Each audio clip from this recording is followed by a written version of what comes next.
de 40 programas en vivo y más de 70 locutores en cabina. Radio en vivo, radio libre, radio viva.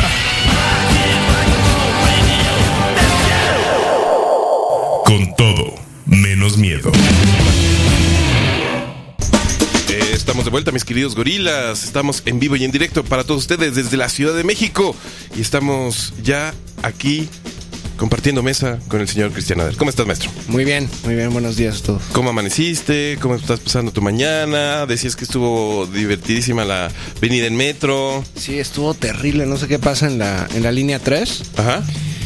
Ay, pero quisiera estar en ese metro, en el de San Petersburgo, en el de Moscú. Y es que es casi un museo. Es un palacio. Ajá, no manches, esto está brutal ahorita. ¿Qué pasó? ¿Te dieron de codazos? ¿Te inquietaron? ¿Te toquetearon? ¿Había un ambiente revolucionario generalizado? ¿Qué pasó? Había una turba iracunda. ¿Una turba iracunda? Por tratar de ingresar al metro y tuve que esperar 3 para llegar aquí. Lo de la banda tratando de entrar y la banda tratando de salir es una de esas cosas de loquera. Sí, es terrible. La verdad, yo es de las pocas ocasiones en mi vida en donde he estado como muy cercano a decir, ok, bueno, pues creo que esto va a terminar en golpes. Yo sí me he bajado. Yo no he aguantado y me he sofocado tanto que me bajo. Sí, yo también. ¿Tú, Gaby, cómo estás? Hola, buenas noches. Ya había saludado yo. También tuviste una mañana intensa en el metro, ¿no? Es que venimos en la misma línea, Nader y yo, pero en direcciones opuestas. Ajá, y claro. las dos están horribles. Entonces, se puso interesante. A mí me tocaron 3 peleas en el mismo vagón. Ajá. Pero es muy... Justo estaba platicando fuera del aire, es como muy poco práctico pelearte con una persona a la que tienes pegada, que no se puede mover para otro lado. O sea, te peleaste con ella en primer lugar porque no se puede mover. Exactamente. Y le das un madrazo o te da un madrazo, es muy poco práctico porque te vas a tener que quedar ahí, güey, no hay de otra. Y luego una señora, no alcancé a ver, no me alcancé a enterar del chisme, pero algo le pasó en la ropa y se le estaba como cayendo la falda y entonces ahí la sororidad se vio implementada, y entonces se hizo una casita ahí, la otra le arreglaba el cierre y todo el ¿en serio? Sí, ahí. Comunidad en el metro. Pues ahí después está. de que se agarran a madrazos. Han empezado revoluciones en los metros. Básicamente. Sí, imagínate. Ahora, hace poco sacaron una encuesta. Ajá. De qué cambios, qué servicios del metro funcionaban mejor cuando costaba 3 pesos que ahora que cuesta 5. Y la banda estaba muy enojada. Suena que podía estar inquieta, sin duda alguna. Mi querido Cristian Nader, ¿estás emocionado? Hoy tenemos un capítulo muy emocionante de Salve Putin, historia de la rusofobia aquí en Invasiones. Sí. Estoy muy contento. Se va a poner bueno, ¿no? Se va a poner muy bueno. Lo que estábamos platicando Gaby y yo, antes de que llegaras, es que valdría la pena tomárnoslo con calma. Sí. Porque nos propusimos pasar de los últimos Romanov a... El fin de la Guerra Fría. Al fin de la Guerra Fría en un solo capítulo. Va a ser difícil. Y va a ser muy difícil. Yo creo que van a ser 2 entregas. Más o menos, del ¿verdad? siglo XX, sí. Es muy difícil. Entonces, ¿a dónde crees que debiéramos proponernos llegar en esta primera emisión? ¿Al fin de la Segunda Guerra Mundial? Probablemente sí, en la posguerra de la Segunda, y empezar a hablar sobre ese suceso, ese proceso llamado Guerra Fría, ¿no? Tal vez, no lo sé, no lo sabemos, pero bueno, ya tienen más o menos claro por dónde va esta serie de invasiones. Salve Putin, historia de la rusofobia. En el capítulo pasado, pues, hicimos un recorrido increíble por el siglo XV, XVI, XVII, XVIII y XIX de la historia del poder en Rusia y su relación con Occidente. Y pues hoy nos proponemos de manera así un poquito aventurera partir de finales del siglo XIX. Tenemos que hacer como un repaso rapidísimo por el siglo XIX, ¿no? Porque también nos lo echamos a tropezones en el capítulo pasado. Y pues pasar por la Revolución de Octubre y a ver hasta dónde llegamos, porque de verdad es un siglo pues con una historia pues de peso muy importante y sobre todo de repercusiones importantísimas a lo largo y ancho del orbe. Sí. Después de que llega Napoleón a Rusia, digamos que el país más... No lo digas con tanto desprecio. Sí, oye, otra vez. Ya habíamos hablado antes. Está devastado el país, ¿no? Ajá. Y no es...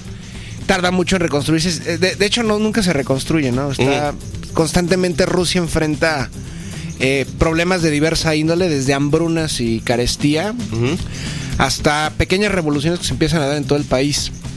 De la más diversa índole, desde revoluciones religiosas en el campo, por ejemplo, empiezan a salir, digamos, más, entre comillas, herejías en contra de la Iglesia Ortodoxa rusa, ¿no? Por ejemplo, hay un grupo que se llama los Viejos Creyentes. Los Viejos Creyentes. Que es muy... Que no es lo mismo que Los Viejos Locos y su éxito Mi Vieja Mula ya no es lo que era. ¿No lo recuerdan? Sí. ¿Cómo no? Sí, es cierto, lo de los Simpsons. Sí, claro. Sí. Mi vieja mula ya no es lo que era. Ahora los viejos locos. Entonces, cuando estos nuevos creyentes vienen desde siglos antes, ¿no? Porque hubo una especie de cisma en la Iglesia Ortodoxa rusa. Porque el cambio básico es el siguiente.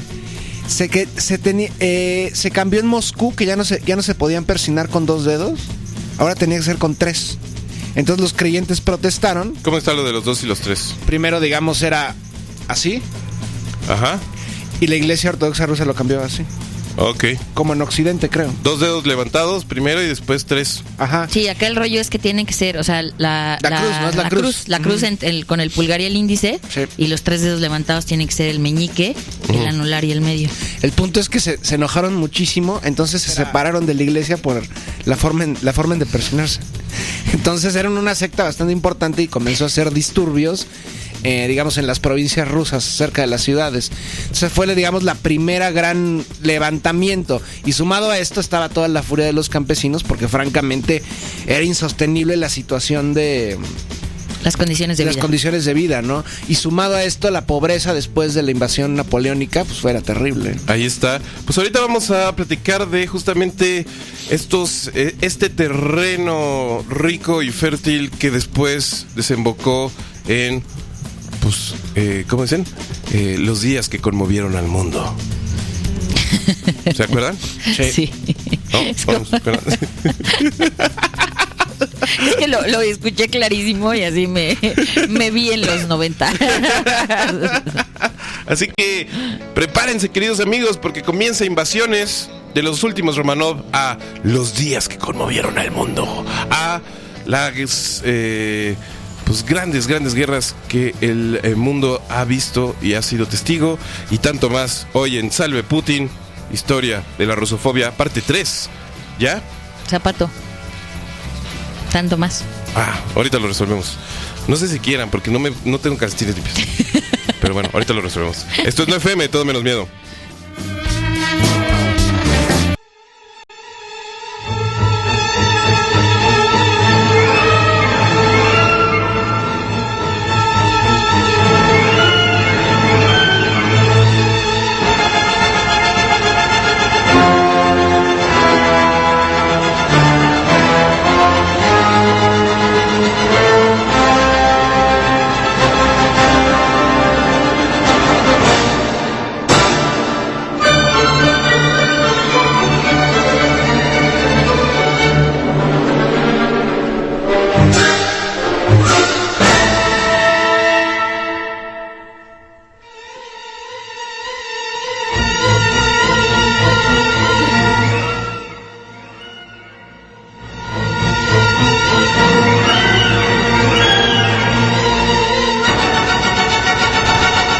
Estamos de vuelta, mis queridos gorilas. Vamos a tener varias cosas que estar muy al pendiente a lo largo de este programa, porque como ya se los contamos, han cambiado las situaciones técnicas en cabina. Sin embargo, estamos muy contentos y escuchamos de fondo al maravilloso Modesto Mussorgsky con su famosísima Noche en la Montaña Calva, que ustedes conocen muy claramente por Disney, evidentemente, pero que pone muy bien el ambiente para este momento muy complejo y lleno de turbulencias que vamos a abordar a lo largo de este segmento, por lo menos, que podríamos decir que es por ahí de los últimos Romanov rumbo a la Primera Guerra Mundial, ¿no? Correcto. Por ahí, ¿no? Pero bueno, mi querido Cristian, te noto emocionadísimo, te noto sudando, te noto lleno de excitación porque ya llega 1917. Entonces, vamos con calma, porque ¿cómo hemos llegado aquí, mi querido Nader? Para llegar a... Bueno, hemos tenido... Los dos programas que hemos tenido en Niet FM. Maestro, ¿por qué no lo hicimos desde el principio? Bienvenidos a Niet FM. Niet FM. Niet FM. Niet FM. Hay una no FM ucraniana, ¿no? Sí. Por ahí. Sí. No, pero ya a partir de este momento vamos a empezar a alejarnos de Ucrania. Sí. Y ya yo creo que en 2 programas totalmente desvinculados de Ucrania. Y explicaremos después por qué. Bueno, para llegar a 1917 hay que entender el siglo XIX, ¿no? Que si el siglo XX fue caótico, el siglo XIX fue un preámbulo a esto, ¿no? Y hubo infinidad de revoluciones en todo el continente europeo, incluso en otros continentes, ya por ejemplo las emancipaciones entre comillas latinoamericanas, y que aprovecharon el caos que había en el continente europeo, ¿no? Y Rusia no fue la excepción. Por ejemplo, como ya lo dije en el bloque pasado, yo creo que en el campo se empiezan a gestar las primeras revoluciones. Todavía Rusia no es un país súper industrializado, es un país debido a su tamaño, es extremadamente difícil que se realicen procesos industriales como ocurrió en Francia, en Prusia, en Inglaterra, en Estados Unidos, etcétera. Es demasiado grande Rusia, ¿no? Entonces hay especies de zonas que se dedican primordialmente a la industria, que son muy pocas, y otras tantas que son campesinas. Entonces, debido a la presión, el zar que le sigue a Nicolás I, que fue después de Alejandro I, digamos que Nicolás I fue un zar que digamos disfrutó lo que había logrado Alejandro I, ¿no? Uh-huh. Fue un zar que Rusia se había colocado con una potencia, pero debido a recordemos que en el resto del continente europeo ya se hablaba de monarquías constitucionales. El caso de Rusia seguía siendo totalmente una autocracia total. Uh-huh. Entonces poco a poco se animan a meter unas ciertas digamos medidas, digamos democráticas entre comillas, porque realmente cuando todas estas medidas que van a ver a lo largo del siglo XIX, no es que la gente en general pudiera, digamos, tomar las decisiones, no, o sea, el zar va a seguir ahí, y los que van a decidir, entre comillas, van a ser la aristocracia cercana al zarismo y los nobles, pero realmente nunca va a haber una revolución de fondo. Alejandro II lo intenta en 1861. Va a eliminar la servidumbre. Uh-huh. Sin embargo, toda la gente que deja... En 1861 se elimina la servidumbre. Se elimina la servidumbre, pero realmente no se eliminó, porque lo que ocurre es que al momento en que los campesinos y los artesanos, etcétera, más paupérrimos, dejan de tener, digamos, de ser siervos, se tienen que vender. Uh-huh. Tienen que vender su fuerza de trabajo, y si no la encuentran en el campo, la van a acabar encontrando en las ciudades, como cualquier proceso industrial, y se van a convertir de campesinos a proletario, ¿no? Uh-huh. Entonces en Rusia se va a empezar a gestar un movimiento proletario que se va a empezar a contagiar de lo que está ocurriendo en el resto de Europa, si es que consideramos a Rusia Europa. Por ejemplo, en Francia se va a dar la Comuna de París en 1881, si no me equivoco. No, en 1871. Entonces la Comuna de París, digamos, fue el primer gran proyecto. Qué experimento ese tan extraño, ¿verdad? Sí. Ahí podríamos hacer una invasión. Estaría interesante. De la Comuna de París. De la Comuna de París. Sí. Bueno, también de la Revolución Francesa. Sí. Pero bueno, eso lo platicamos después. Para quienes no lo sepan, la Comuna de París fue después de todas las revoluciones que, entre comillas, y contrarrevoluciones que existieron en Francia en ese año, en 1871, después de la guerra franco-prusiana, que pierde, por cierto, Francia. Los campesinos y los obreros de París, que existe una clase obrera, se levantan, se empiezan a controlar por un buen tiempo toda la ciudad de París, ¿no? Por supuesto, esta revolución es totalmente aplastada, pero aunque no se puede hablar todavía de que es una revolución marxista-leninista, porque digamos Marx, los escritos todavía no se habían difundido por toda Europa, ya se puede hablar de una revolución, digamos, comunitaria y de la clase más, la clase trabajadora, concretamente campesinos y el proletario urbano. Entonces estas noticias van a llegar a Rusia. después de que Alejandro II, a pesar de que fue un zar, digamos, no se puede hablar de tolerancia, pero fue un zar que no se ensañó tanto con la población. La Narodnia Volya, que ya hablamos un poco la semana pasada de él, le pone una bomba y lo mata. Porque, o sea, como lo dijimos en los últimos programas, estos personajes pues, realmente vivían en otro mundo, no conocían al campesinado, no conocían al proletario. Vivían, digamos, en fiestas eternas en San Petersburgo, en Moscú o en los otros palacios en el occidente ruso. Entonces no entendían lo que estaba pasando a profundidad en su país. Y bueno, matan a Alejandro II y asciende a Alejandro III, que es un personaje extremadamente reaccionario. Es un personaje que muchas de las propuestas de ley que había propuesto su antecesor, su padre, las quita, digamos, las bloquea. Entonces reafirma la autocracia en Rusia, Alejandro III. Entonces, además de que este personaje era extremadamente era un eslavófilo y era, digamos, un supremacista ortodoxo, empezó a expulsar católicos y ahí es cuando, digamos, explotan, digamos, los pogroms en Rusia. Los pogroms son estas revueltas contra la población judía de Rusia, que en esa época era muy importante. Más o menos entre el 5 y 10% de la población era judía en diversas denominaciones. Entonces, esto provoca que haya un éxodo judío fuera de Rusia y empiezan a desplazarse a Europa Occidental y Estados Unidos. Es cuando empiezan a llegar a Estados Unidos e Inglaterra muchos judíos procedentes del Imperio Ruso, porque realmente la violencia contra los judíos se vuelve endémica y perpetua hasta la Revolución de 1917. A partir de Alejandro III debemos de tomar en cuenta lo que está pasando en el resto del continente. El Imperio Otomano ya está muy mal. Sí, ya está en las últimas. En los suspiros. Entonces empieza a perder posesiones. Ya desde la guerra de Crimea que fue, por cierto, Rusia participa en la guerra de Crimea. De hecho, tocamos rápidamente a final de las invasiones pasadas. Fue una agresión contra Rusia en sí para que Rusia no se apropiara de las antiguas provincias y villalets otomanos. Entonces, ¿qué está ocurriendo en el continente europeo? Por supuesto, el imperialismo, realmente como lo podemos concebir hoy en día, se extiende por todo el continente. Y hay grandes imperios. A partir de la década de los 70 se unifican la década de los 70 del siglo XIX, por supuesto. Se unifican la monarquía austriaca y la monarquía húngara. Entonces surge el imperio austrohúngaro. Se unifican los estados italianos, se unifican los estados alemanes, se crea Alemania, se crea Italia, ambas monarquías. Alemania, por supuesto, controlada siempre por Prusia. En esa época había una gran rivalidad todavía entre Austria y Prusia, porque Austria quería, digamos, llevar la batuta del mundo germanoparlante, pero se le adelanta a Prusia.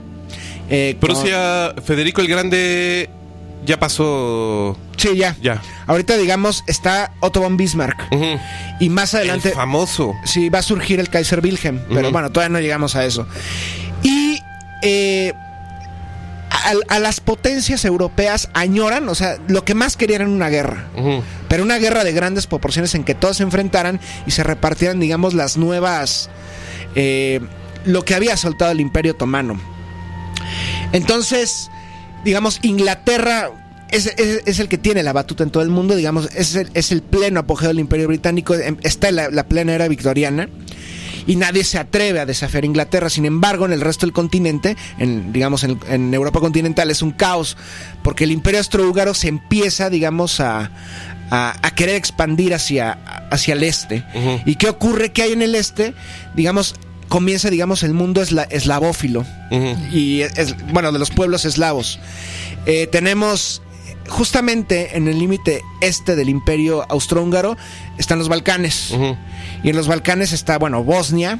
Todos estos pueblos son eslavos, aunque las lenguas son un poco distintas y las religiones son distintas, aunque todos son eslavos. Por ejemplo, los bosnios son musulmanes, los croatas son católicos, los serbios son cristianos ortodoxos, y además está Eslovenia, Montenegro, etcétera. Entonces, ¿qué ocurre? Serbia logra ser un estado independiente ya a finales del siglo XIX y, digamos, por su carácter ortodoxo está muy vinculado a Rusia, digamos, es el mayor aliado de Rusia en la región. Entonces siempre está más vinculado a Rusia que el Imperio Austrohúngaro. Y aunque Serbia es un estado independiente, justo abajo de Serbia está Bosnia, que es parte del Imperio Austrohúngaro. Entonces comienzan a haber, digamos, levantamientos para crear la Gran Serbia. La Gran Serbia sería todos los Balcanes. Lo que llegó a ser Yugoslavia, esa era la propuesta de la Gran Serbia. Sin embargo, los austrohúngaros no lo rechazan constantemente por los intentos, digamos, por los vínculos de Serbia con Rusia. Entonces, bueno, con Alejandro III no ocurre la Gran Guerra. ¿Estamos en qué año, más o menos? Todos estos sucesos ocurren en el último cuarto del siglo XIX. Ahora, tomemos un paréntesis porque tenemos a un gran invitado el día de hoy.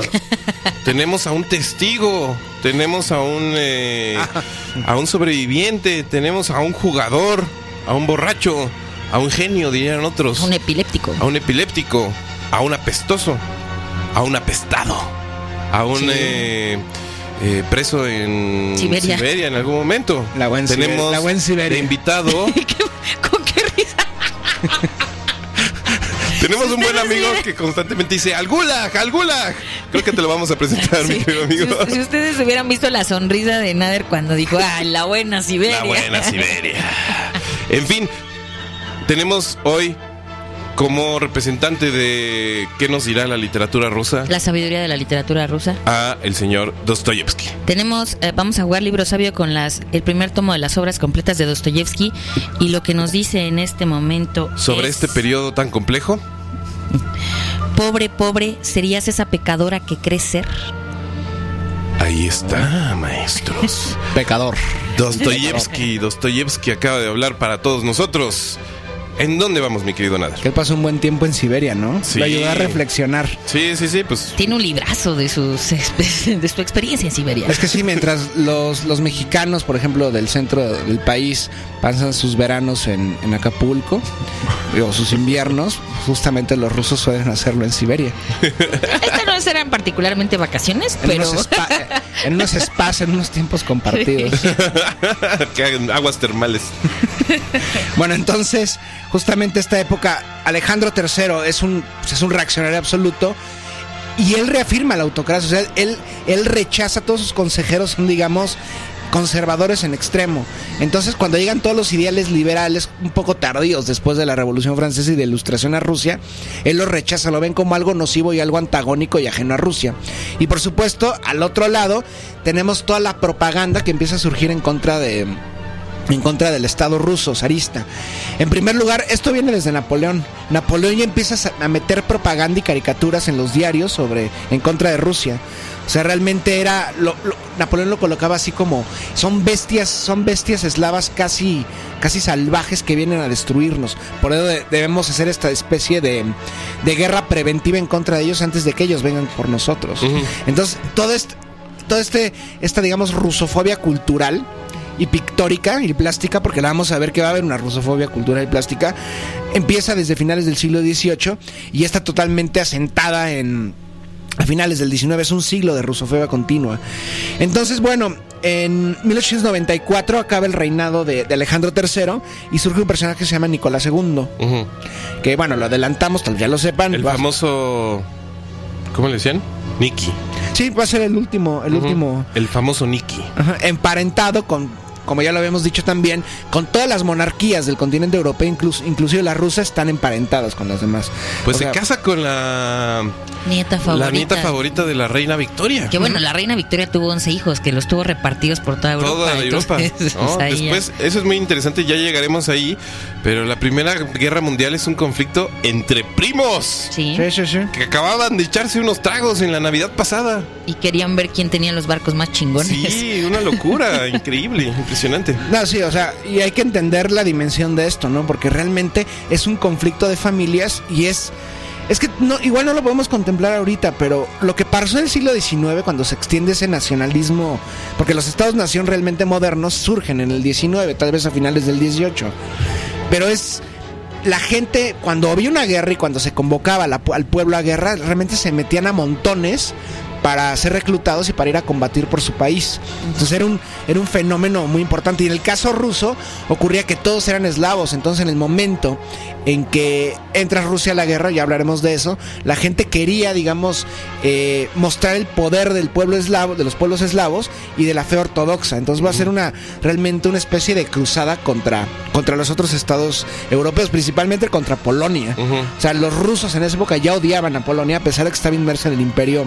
¿Quién no odia a Polonia, honestamente, en Europa? Sí. ¿Qué pasa? ¿Qué pasó con los polacos? Es que la desgracia de Polonia es estar como en medio de Alemania y de Rusia, ¿no? Es así como de, ahí vienen esos, ahí vienen estos, ahí vienen esos, ahí vienen estos. Es como una sketch de los Muppets, ¿no? Pero como lo vi... Izquierda, derecha. Sí, rojos y blancos. Sí, exacto. Rusia. Vienen los rojos, vienen los Alemania. Ahora vamos a analizar quién exterminó a 2 millones de polacos. Exacto. Un polaco. Así, ¿en qué época? ¡Un polaco! El cuerpo de un polaco. 2 polacos. El punto es que, como lo hemos visto en los últimos 2 programas, o 3, ya no sé cuántos llevamos. Creo que es el tercero. ¿Este es el tercero? O sea, realmente Polonia no fue, digamos, no fue una víctima. Se victimizan ahora a partir del siglo XX, pero vemos lo que pasó con Polonia. Realmente Polonia se lanza a conquistar Rusia junto con Lituania en los siglos anteriores. Entonces, no era una potencia de mediana importancia, pero bastante acérrima rival de Rusia en la región. Pero bueno, el punto es que Nicolás II, desde un principio se le empezó a notar, digamos, esa actitud como... Debiluchado. Era débil, era un personaje débil. Y al igual, dándole pero a diferencia de, por ejemplo, Alejandro III, no se perfilaba como un personaje tan violento.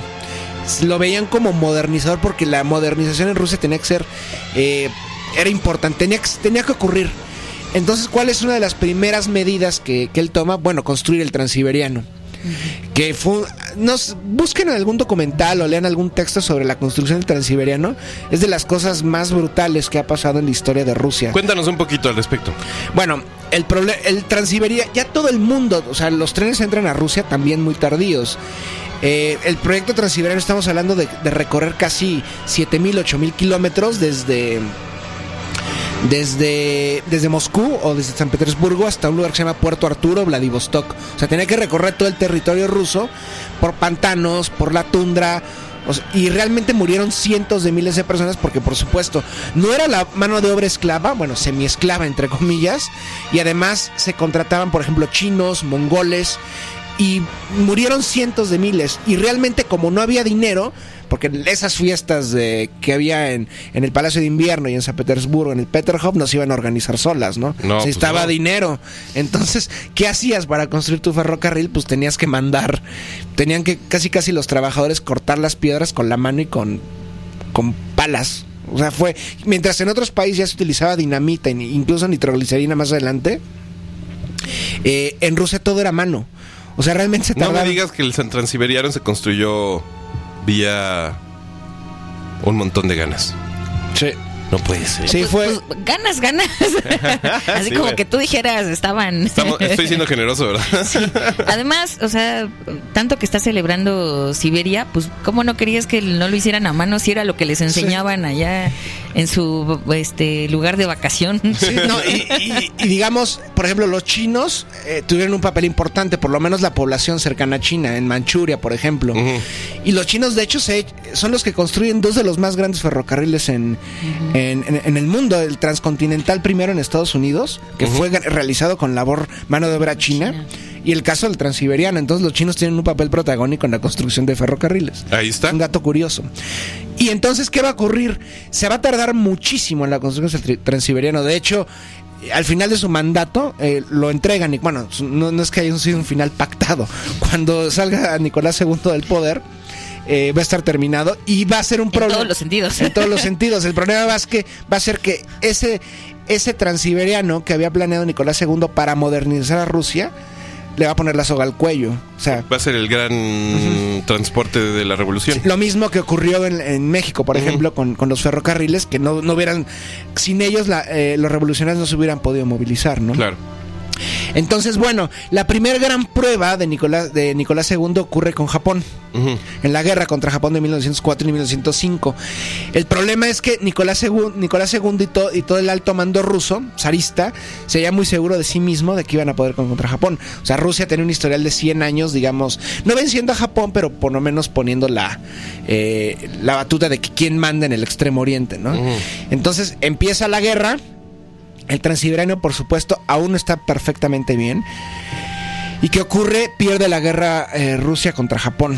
Entonces esto fue un golpe durísimo para Rusia porque cientos de miles de militares estaban peleando casi con bayonetas, mientras Japón tenía armamento de alta tecnología. O sea, recordemos también el proceso industrial de Japón, que fue extremadamente rápido y fue impresionante.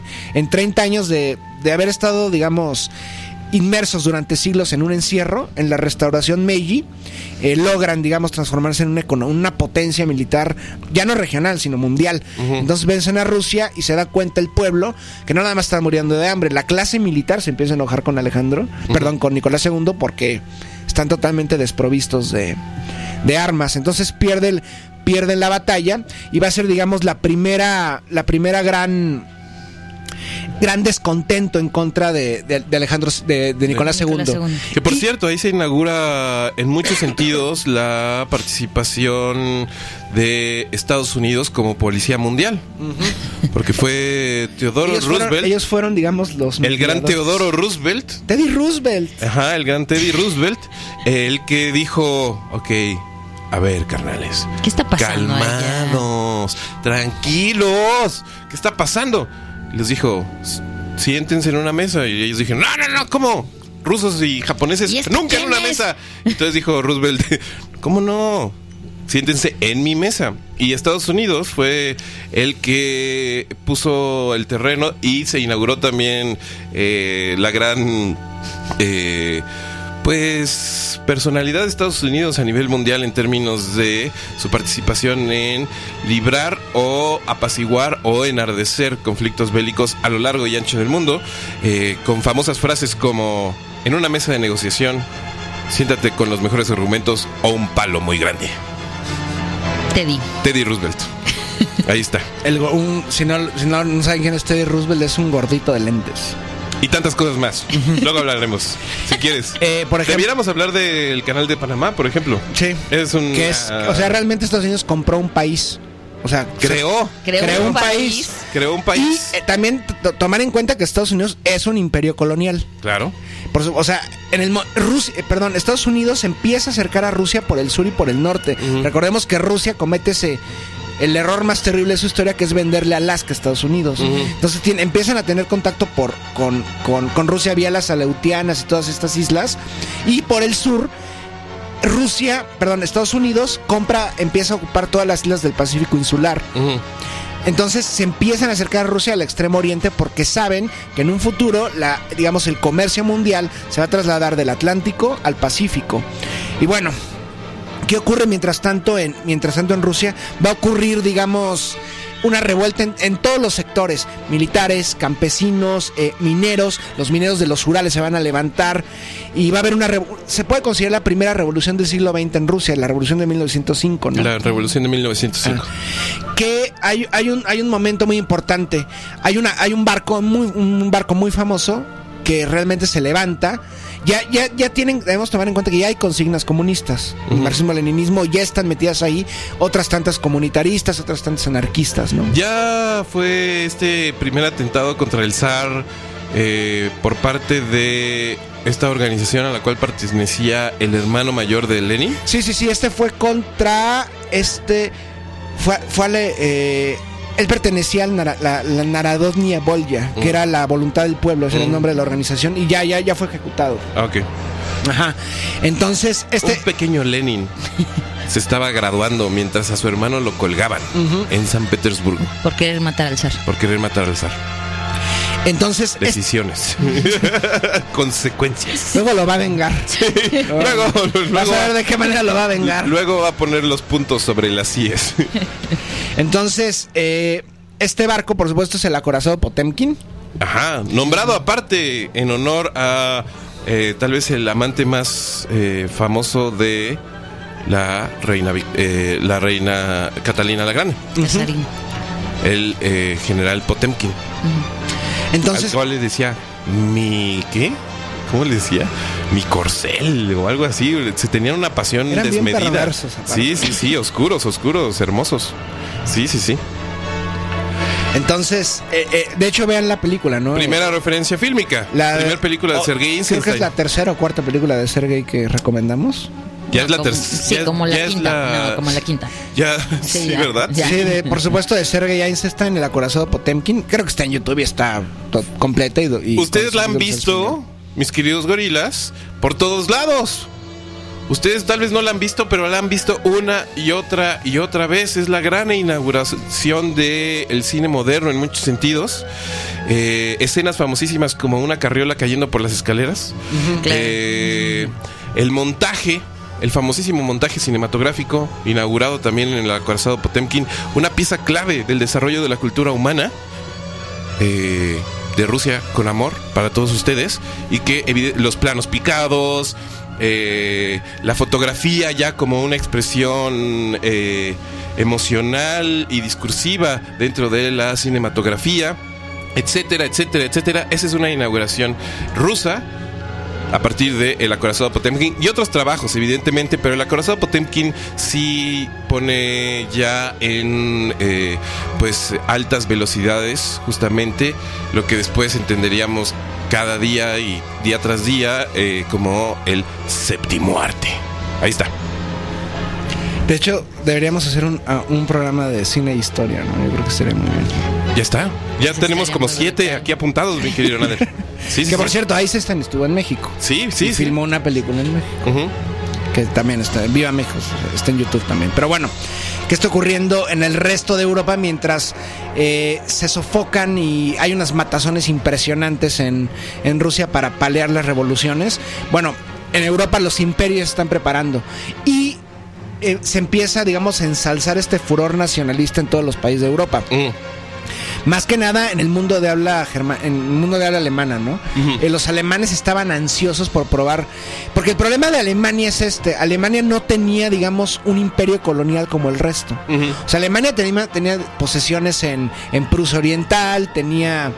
Alemania apenas estaba empezando a preguntarse qué era eso de Alemania, ¿no? Sí, o sea, realmente pocos años antes se unifican las naciones, los estados alemanes de habla alemana, pero realmente eran militaristas, o sea, ¿cómo explicarlo? Digamos, había dos personajes que luego en unos momentos vamos a hablar de ellos, Ludendorff y Hindenburg. Entonces estos personajes eran, digamos, querían ser como Otto von Bismarck, pero digamos, el Kaiser Wilhelm, que era, digamos, la realeza prusiana, quería darle a Alemania un imperio colonial, pero no había por dónde, porque todo el mundo ya estaba ocupado por otras potencias. Entonces, ¿qué había que hacer? Era empujar a Rusia, y ahí no comienza con Hitler, ahí comienza, digamos, toda esta letanía en contra del eslavo, que el eslavo está ocupando el espacio vital de Alemania. Luego van a desarrollar los alemanes, en la Segunda Guerra Mundial, en la preguerra de la Segunda Guerra Mundial, la teoría toda esta del Lebensraum, o sea, del espacio vital que Alemania, siendo la raza suprema, tiene que conquistar a todos los pueblos inferiores. Por supuesto, los eslavos están entre ellos. Y, digamos, ¿qué ocurre mientras en Rusia? Digamos, entre comillas, Rusia, en la Rusia, digamos, de las alcobas de Palacio, llega un personaje extremadamente raro que digamos, proviene de este enjambre de sectas y de movimientos mesiánicos que están ocurriendo Vamos a llegar a un momento increíble, amigos. Que está ocurriendo en Siberia. De hecho, creo que él nace pasando los Urales, si no me equivoco. Sí, su pueblito estaba en Siberia. Entonces, este personaje, por supuesto, es un monje. Un hombre santo. El monje Grigori. Por supuesto estamos hablando de Rasputín. Que Rasputín, la historia, hasta la fecha la historiografía no puedo descifrar más o menos de dónde proviene. No hay como una teoría, sí de dónde proviene, pero no por qué se convierte en ese personaje. Que realmente, aunque ustedes no lo crean, por supuesto tiene que ver mucho la subjetividad de las personas y, digamos, el poder de la sugestión, pero este personaje sí curaba a la gente. O sea, por todo lo que dicen las fuentes testimoniales, pues sí tenía como, no sé si poderes, pero por lo menos sugestionaba al otro y los curaba. Entonces, bueno, creo que Benjamín puede contar mejor la historia. Pues era un hombre rarísimo. O sea, tenemos que empezar a partir por ahí. Y hay unas anécdotas extrañísimas que yo creo que el final de los Romanov está pues muy signado por una carta de Rasputín, por cierto. Pero ahorita llegaremos a eso. Pues era un hombre como... era la expresión en muchos sentidos de la naturaleza rusa, del paisaje ruso, de lo que después entenderíamos en la literatura como este espacio entre lo místico, lo depresivo, lo infernal, lo celestial, etcétera. Un hombre extrañísimo. Lo lascivo también, lo lascivo. Lo lascivo, lo sexual, era aparentemente tenía una personalidad. Era una bestia sexual. Tenía una aura sexual espectacular. El otro día, justamente preparándome para el día de hoy, estaba viendo y leyendo varias cosas. Y cuentan que él con la mirada podía hacer que mujeres se desmayaran sin viéndolas a la nuca.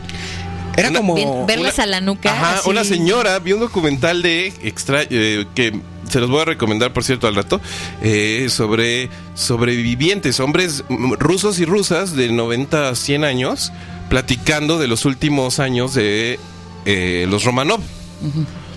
Y una señora que había conocido a Rasputín, la primera vez que lo conoció, se desmayó en la calle. Y su esposo le dijo: ¿qué pedo? ¿Qué te traes? Era como ver a los Beatles o alguna celebridad de rock. No la había visto. Él la vio a ella. Y ella se desmayó en la calle. Y su esposo así como que la reanimó y demás. Y de repente estaba Rasputín así como: ¿qué pedo, banda? ¿Cómo estás? Te vi pasar por ahí. Sí. Un hombre extraño, un hombre que rápidamente tomó dimensiones muy grandes en la provincia como de hombre santo. Un hombre que tenía una conexión con lo divino muy particular. No forzosamente muy querido por la iglesia ortodoxa. No, era un paria. Pero muy seguido, sobre todo en un principio por las clases bajas y posteriormente odiado por las clases bajas, ascendido a consejero. Pero no se sabe cómo asciende, ¿no? O sea, llega a Moscú. La historia va más o menos así. Los Romanov tienen 4 hijos, 3 chicas, Tatiana, Olga, Anastasia, y en su el enfermito, en su necesidad absoluta de tener un heredero, un niño, el al Zarevich. Alexei, que tristemente, y bueno, por consecuencia evidentemente de toda la mezcla de familiares que ya llevan encima esa familia, le salió el gen ruso. Es hemofílico. Y es un niño... Tenía la enfermedad de los reyes. La enfermedad de los reyes, es decir, sangraba. Y no era azul su sangre. Profusamente. No era azul.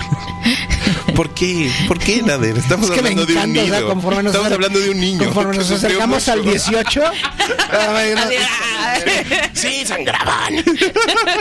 No era azul la sangre, hubieran visto. La matazón va a ser. El niño tiene en principio una infancia relativamente sencilla, hasta que de repente en una expedición de pesca se desploma, se lastima el muslo y empieza a sangrar sin control durante días y días y días y días y días.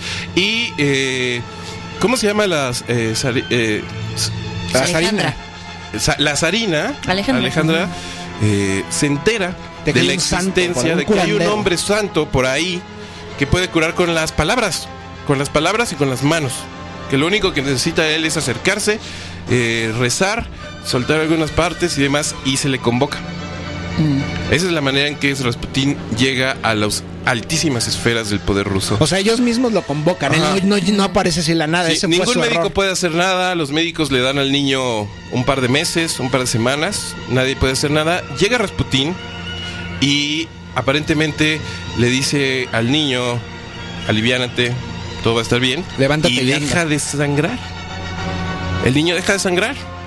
Para la zarina, esto es un evento que le cambia la vida por completo, porque lo clasifica tal cual de santo, clasifica tal cual de milagro lo que acaba de pasar frente a sus ojos, y evidentemente a partir de ese momento Rasputín vive constantemente entre su casa en Siberia y Moscú, posteriormente ya instalado en Moscú, en San Petersburgo, Petersburgo. lleno. Que ya no se llama ahora es Petrogrado. Petrogrado, que le ponen así para... Grades, digamos, pero hay una razón alrededor de la Primera Guerra Mundial o de casi el inicio de la Primera Guerra Mundial, ¿no? No me acuerdo. No recuerdo. Bueno, hay alguna razón importante por la cual se llama ahora Petrogrado. Pero Rasputín se instala en Petrogrado. Tiene su dasha. Dasha es una cabaña, digamos. Uh-huh. Le ponen su casa. Sí, prácticamente sí. lo Y mantienen. a partir de ahí es un personaje constante en las altas esferas de poder. Yo estaba viendo y leyendo que en realidad de influencia y de poder tenía poco. Uh-huh. Que sí, él se las daba como de que él movía al gobierno y En los demás. cielos. Y hay una anécdota medio grotesca en donde, muy borracho, alguien lo increpó de: oye, maestro, pues Tú no mueves nada. tú no mueves nada, y se bajó los pantalones y enseñó su inmenso pene, que por cierto está en un museo. Está en un Es que museo. luego vamos a contar Sí. cómo murió Rasputín. Sí, que fue una cosa espantosa. Y dijo: esto es lo que mueve Rusia. Es que Wow. él vía lo que logra hacer con el Zarevich. Ujú. Casi controla a la zarina. Y la zarina le aconseja al zar. Ajá. Entonces así se hace, digamos, como el triángulo. Pero el zar obviamente empieza a darse cuenta de que este personaje no saben qué es, porque, o sea, no saben si realmente la naturaleza de sus habilidades es sobrenaturales Ujú. o realmente es un fraude. Por supuesto, yo creo que es un... No voy a decir sobrenaturales, yo creo que es un poco de todo, ¿no? O sea, realmente es un personaje, como lo acabamos de decir, muy en la idiosincrasia de la provincia rusa.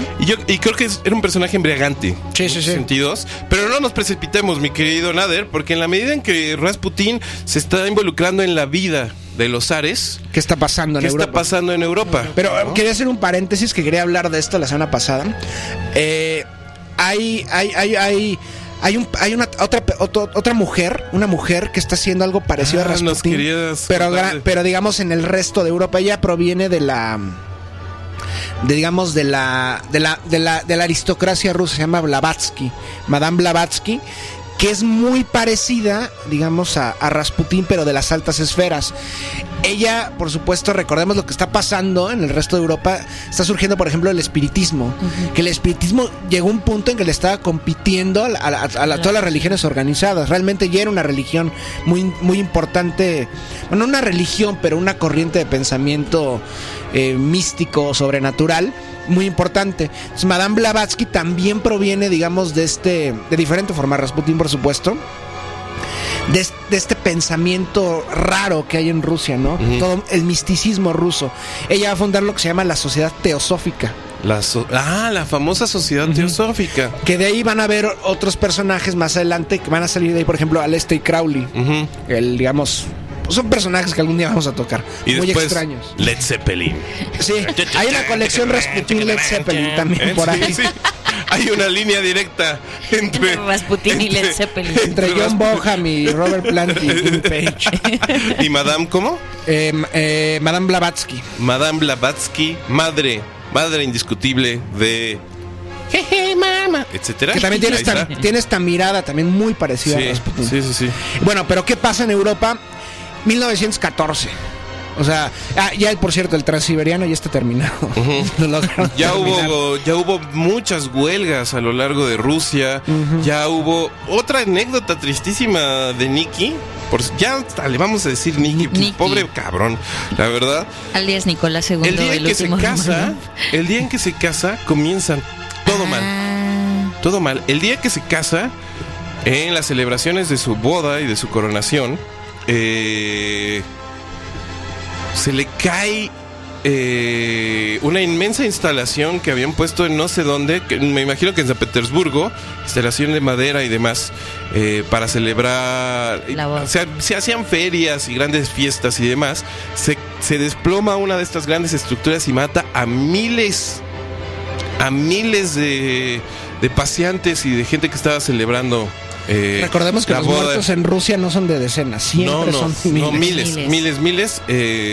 Hay monumentos y demás. Se dedicó un cementerio. Pero ahí está desde la cosa de que decían que la esposa era ave de mal agüero, ¿no? Sí, pues la esposa después... Alejandra.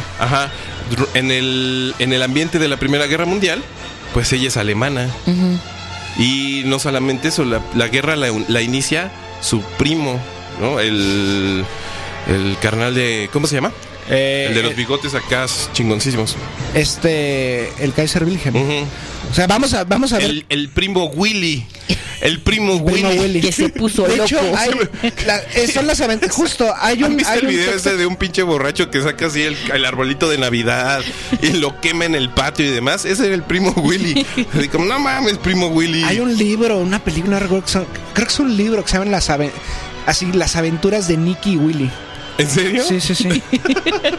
Pues es que eran compas, o sea, Sí, crecieron se hablaban juntos. muy bien, o Crecieron sea. juntos. Fue Igualitos, además, ya lo vimos la semana pasada.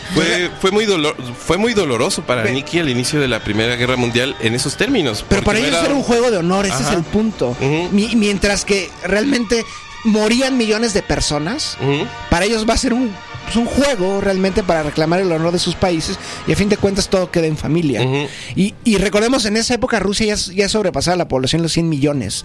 Estamos hablando de que es la gran ventaja de Rusia a través de los siglos, ¿no? Que probablemente no tenga el potencial militar de una Prusia, de una Alemania, de una Inglaterra, pero tienen millones Gente. y millones y millones de tropas. Ujú. Entonces vamos a ver que en los últimos 150 años, hasta el fin de la Segunda Guerra Mundial, se calcula que en Rusia murieron en guerras, por invasiones nada más, no guerras internas, aproximadamente 80 millones de personas. Wow. Así, nada más bajita la mano. Sí. Entonces, bueno, ¿qué ocurre en 1914? Es el año... La guerra pudo haber pasado por cualquier cosa. El problema es que no pasaba y se estaban empezando a desesperar porque querían todos probar sus nuevas armas. Ajá. Y el Lo error... más cabrón es que sí, o sea, sí hay gente que piensa así. Ujú. Así como de, no mames, tenemos acá unos arcabuces bien mamones. ¿Cuándo va a empezar este desmadre? Ya, de una vez. Pero el gran Una error... urgencia por mover las Sí. economías Sí, sí, sí. europeas. Porque también, ¿no? Y realmente el avance recuerden tecnológico. que no hay guerra, todas las guerras son por motivos económicos, no hay ninguna es por motivo religioso, es una excusa frecuente, pero no es así. Salvo la cristada, maestro. Viva Salvo la Cristo cristada. Rey. ¿Qué nos puede decir nuestro queridísimo Dostoyevsky, mi querida Gabriela, sobre los albores de la Primera Guerra Mundial? Ay, amor mío, ¿qué le ocurre ahora? Me asusta usted, hijita. Se refiere a Europa. Ahí está, claro. O también como dirían a Gabriel, ay, amor, no sé qué tiene tu mirar, etcétera. Lean este libro de Dostoyevsky, se llama Pobres Gentes. Pobres gentes. Van a entender muchísimo todo lo que hemos hablado. Sí. Yo no me atrevería a recomendarlo, pero Gabriela sí. Gabriela sí, lean a porque todo tiene... Dostoyevsky. Tiene un estómago valeroso y fuerte. En fin, no me gustaría lanzarnos a canción hasta que se dispare el primer tiro. Ok. Mi querido Nader. Entonces, ¿qué te parece que apuntamos ya nuestros pasos muy claros a esa mañana muy oscura en Sarajevo, una muy Ahí está. bonita ciudad de los Balcanes, actual capital de Bosnia. Tomen en cuenta esto, ya lo ¿Quedó veremos. bonita? Bueno, ya después de 100 años, bueno, vamos a llegar en unas 2 semanas al 100 Hablaremos años de en eso. el futuro. Actualmente. Sí. Sarajevo, digamos, es la capital de Bosnia, parte del Imperio Austrohúngaro, muy cercana a la vecina serba y a Belgrado. Entonces está de visita el heredero del Imperio Austrohúngaro, Francisco Fernando, Franz Ferdinand. El padre es Francisco José, digamos el heredero. Perdón, el que va a heredar el cargo. Hay que hablar algo muy importante. El padre de Franz Ferdinand no lo soportaba a su hijo. Lo consideraba un idiota. Ok. Entonces... Eres un idiota, chamaco. Pero ahí les va todo esto. Y les recomiendo que vean una película, se llama Sarajevo. Le pusieron varios títulos: Sarajevo, El atentado, la conspiración. Es una película alemana. Ajá. Que narra todo lo que ocurre ese día y la investigación posterior. Y la historiografía contemporánea ha demostrado que sí fue una conspiración alemana. ¿Alemana? O sea, la mano negra era alemana. ¿Era una organización alemana? No, la mano negra. Ya vas a venir a decir aquí que la mano negra no existió. La mano negra, para que entiendan, es un grupo nacionalista con ciertas tintas comunistas, serbio. Uh-huh. Más que nada paneslavista. O sea, abogaba por la creación de un gran estado eslavo en el oriente europeo. Y ellos buscaban separarse primero de la influencia del Imperio Austrohúngaro, que buscaba absorber a Serbia y vincularse más a Rusia. Entonces, cuando llega Franz Ferdinand a Sarajevo, él ve en su cochecito y está paseando y se ha investigado que, digamos, de 100 personas, 10 de cada multitud eran miembros de la mano negra. O sea, tarde o temprano una persona lo iba a matar. Entonces, primero explota una bomba. La bomba... Sí, aparte todo salió mal y al final todo salió bien y después todo muy mal. Pero la cronología de cómo lograron matar al archiduque es así como de wow, es una película. Sí, había una planeación. Es una película diseñada por ¿cómo se llama este comediante? El Doctor Chiflado. Eddie Murphy. No. ¿El director? No, el primero. El gran amigo de Dean Martin. Sí. Ay, Cary Grant, no. No. Sí, el de Rat Pack, ¿no? Sí. Bueno, ahorita lo vamos a encontrar. Entonces, va por las calles de Sarajevo paseándose.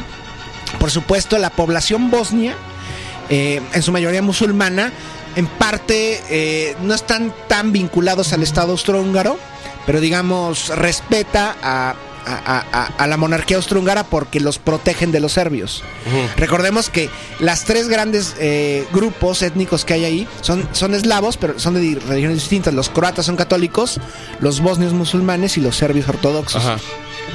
Entonces, después de la primera explosión, ellos toman una calle y en el momento en que van pasando por cierta calle, les dispara un personaje que se llama Gavrilo Princip. Gavrilo Princip es miembro de la Mano Negra y el punto es que es la excusa perfecta para ya declarar la guerra, porque obviamente conectan. Es patrocinado por Serbia. En Belgrado está la embajada rusa y la embajada rusa está moviendo los hilos para provocar un caos en el Imperio Austrohúngaro, que el Imperio Austrohúngaro también ya estaba extremadamente dañado. Realmente era un imperio moribundo, al igual que el otomano. Era el clip en el aneurisma, ¿no? O sea, realmente la potencia de esa gran alianza iba a ser Alemania, la antigua Prusia, dominada por la élite aristocrática militarista por por acá ya el maestrazo Diablo Saiyajin nos está salvando la vida, Jerry Lewis. Jerry Lewis, sí. O producida por Mel Brooks, así, una cosa así como de, ay, me estalló una bomba por acá, ¿no? Pero no salió el tiro, pero el otro que ya no quiso dispararle a nadie y ya estaba caminando cabizbajo rumbo a su casa, se atraviesa con el carruaje de frente, ya sin protecciones ni nada, y dice, bueno, pues es la mía. Y pum. Pero ahí te va. ¿Quién patrocinaba la Mano Negra? O por lo menos a esa facción de la Mano Negra. Recordemos, Enemy Music. Ellos gran banda, por cierto. Hablaremos de Mano Negra después si quieren. Podrías poner una canción de Mano Negra. No tiene nada que ver, pero... No. A ver, concéntrese, muchachos. Entonces lo que ocurre es que a esas células, lo más seguro es que haya sido Alemania quien estaba patrocinando a ellos y se hacían pasar por Rusia. Entonces, Alemania... Y no se sabe si el propio padre de Franz Ferdinand, Francisco José, patrocina la muerte de su hijo para desencadenar la guerra. Pues no sería la primera vez que pasa, ¿no? Ni la última, francamente. Entonces, ¿qué ocurre? Por supuesto, la guerra se extiende como un polvorín. Y en agosto ya todos los países de Europa le declararon la guerra a otros, ¿no? Por supuesto, las facciones van a ser las siguientes: Italia con Inglaterra, Serbia, por supuesto, con Rusia, y Rusia también vinculada a Inglaterra. Y en la facción contraria, los países de habla alemana, el austrohúngaro, bueno, y de habla húngara también, y Alemania y el Imperio Otomano. Entonces va a ocurrir la primera gran guerra del siglo XX, que para mí, yo lo considero así, es mucho peor que la Segunda Guerra Mundial. Y realmente cuando visualizamos todas las pocas escenas, tanto a blanco y negro como en fotografía, etcétera, realmente sí yo me imagino, por ejemplo, es un hecatombe infernal, es el infierno, lo que va a ser la trinchera es terrible, y eso ni siquiera ocurre en la Segunda Guerra Mundial, ¿no? Pero sí, digamos que la Segunda Guerra Mundial es la gran conclusión de los procesos técnicos y tecnológicos para las matanzas, pero sí, mucho más sofisticada mucho más sofisticada, pero la Primera Guerra Mundial sí es justamente un quiebre psicológico. Es la matanza a niveles industriales. Ajá, se muere parte de la cultura en términos de entender la guerra, entender al ser humano, entender tantas cosas que se daban por hecho en los albores del luminoso siglo XX. Tienen una violentísima muerte en la Primera Guerra Mundial. De hecho, hay toda una generación en Inglaterra conocida como la generación perdida, que fue la generación que se fue a Francia a la Primera Guerra Mundial, ¿no? Pero sí, en términos de lo que después resultaría ser pues los grandes alcances de la humanidad contra la humanidad, la Primera Guerra Mundial es un ensayo. Primera vez que se utilizan armas químicas, primera vez que se utilizan misiles, primera vez que se utilizan metralletas, primera vez que los caballos ya no funcionan de nada, primera vez en que lanzar frentes y frentes y frentes de hombres resulta nada más un tiro al blanco, etcétera, es etcétera. Que realmente etcétera. Pensaba la gente que cuando empiezan a reclutar y la gente se amontona justamente para pelear por su país, piensan que va a ser una repetición de las guerras anteriores. Piensan que justamente con reglas de guerra, con esta imagen de las guerras de los últimos 3 siglos totalmente como pastoriles, que todos van marchando uniformados, y no, la guerra se transforma ya poco tiempo antes en la guerra de Crimea ya, y es una guerra la matanza a niveles industriales, ¿no? Entonces, por supuesto, Rusia va a tener un papel protagónico, porque de entrada va a perder a casi 4 millones de personas en la guerra, y no estuvo en toda la guerra, ese es el punto. Y porque en parte la guerra, la Primera Guerra Mundial, es organizada justamente para evitar que haya justamente revueltas en todos los países. O sea, en lugar justamente de que la clase trabajadora busque su emancipación y haga una revuelta contra el orden establecido, qué mejor que se enfrasque en una guerra nacionalista de país contra país. Entonces, yo creo que aquí podemos detenernos, hacer una pausa. Y más adelante tomarnos un vasito de agua, porque estuvo bien cabrón. Vamos a vislumbrar lo que va a dejar la Segunda Guerra Mundial y la Primera Guerra Mundial, y sobre todo lo que va a pasar en Rusia, porque Rusia va a reaccionar con respecto a lo que está pasando. Ahora, un par de detalles importantes para que entendamos lo que sigue muy claramente. Nikki pone al cargo de las tropas rusas a su tío, un hombre como altísimo. De hecho, una de las cosas que más le señalaban a Nick era que era un hombre muy chaparro, y entre los Romanov eso estaba mal visto. Entonces, pues evidentemente pues eran descendientes de Pedro el Grande, ¿no? Su tío se parecía mucho más al estereotipo del hombre gigantesco, etcétera. Aunque no tenía microcefalia como Pedro el Grande. Tras varias batallas y fracasos y triunfos y demás, y loquera y muerte y demás, Nikki, a partir de la influencia de su esposa, retira a el tío. Al tío. Que era un general probado, ¿no? Era un general muy de la antigüita, pero era un militar, ¿no? Esto para la sociedad rusa es un súper escándalo, porque se le atribuye a Rasputín la decisión, ¿no? Que creo que sí hay cierta parte, porque en las cartas que yo pude ver, yo pude investigar, ¿no? En un documental que yo estaba viendo, las cartas sí mencionan constantemente a su amigo mutuo. El amigo mutuo en las cartas es Rasputin, ¿no? Entonces dice, no, nuestro amigo mutuo dice que un cambio de liderazgo es importante y que tú tienes que ser el que va a liberar a Rusia de no sé qué y demás. Y su amigo mutuo pues resulta ser el señalado por toda la clase peterburguesa, y pues el maestro Nikki toma una pésima decisión.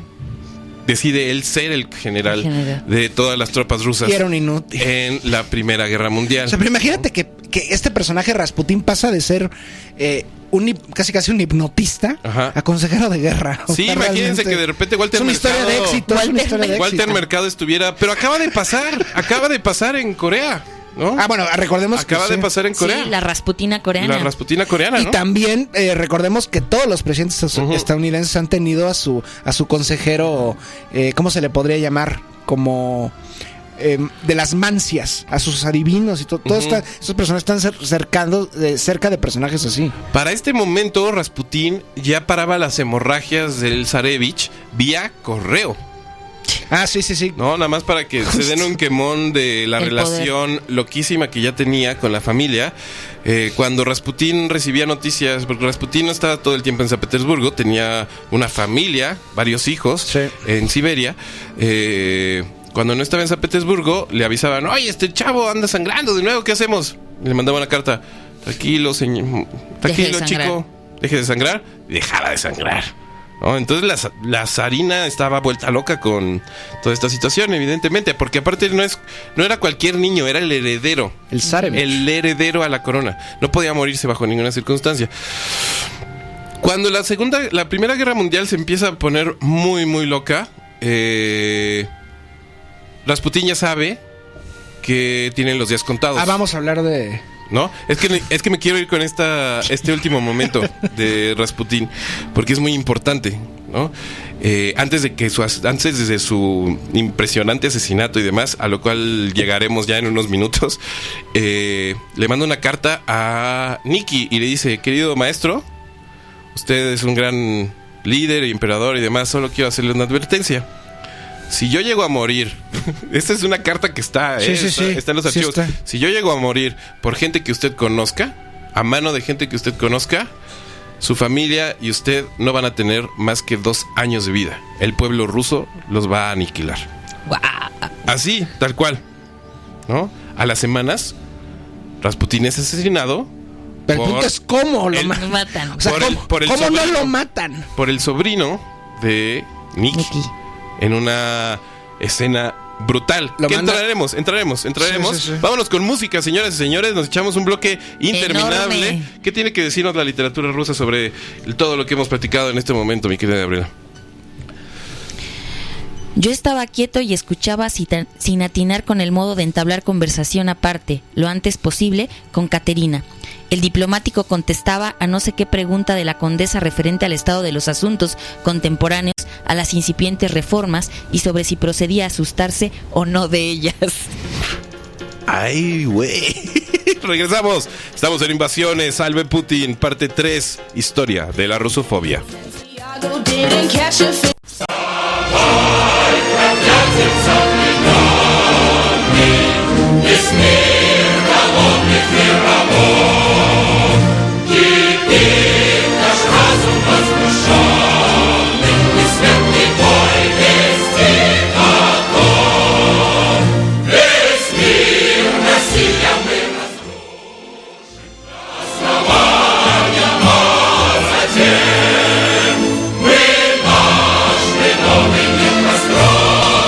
Entrada en falso. Lo vamos a hacer bien. Van a ver, poco a poco. Botones, clavija, entramos. Botones, exacto. Clavija, entramos. Botones, clavija, entramos. Listo, señoras y señores. ¡Wow! ¡Qué loquera! Estamos escuchando la Internacional, el himno comunista. El primer himno de la Unión Soviética. El primer himno de la Unión Soviética, pero también el primer himno de pues, una serie de individuos que a lo largo y ancho del continente europeo estaban ya empezando a platicar desde Inglaterra hacia el mundo alrededor de algo llamado comunismo. Lo que pasa es que llega también, o sea, recordemos que Rusia es muy grande y es muy amplia, entonces incluso... Amplia y ajena, dirías tú.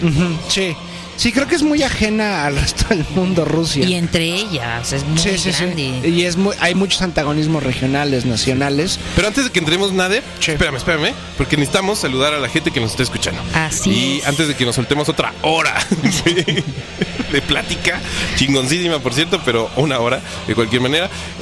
Por acá dice el Diablo Saiyajin que le pusiéramos algo de Parop Stellar. El Martín Chavalmón nos estaba diciendo que pues que se le escucha medio mal y medio bien, que sus audífonos, que si no sé qué, y que por qué me complico si son 2 monitores, que no es tan complicado, ponte al tiro.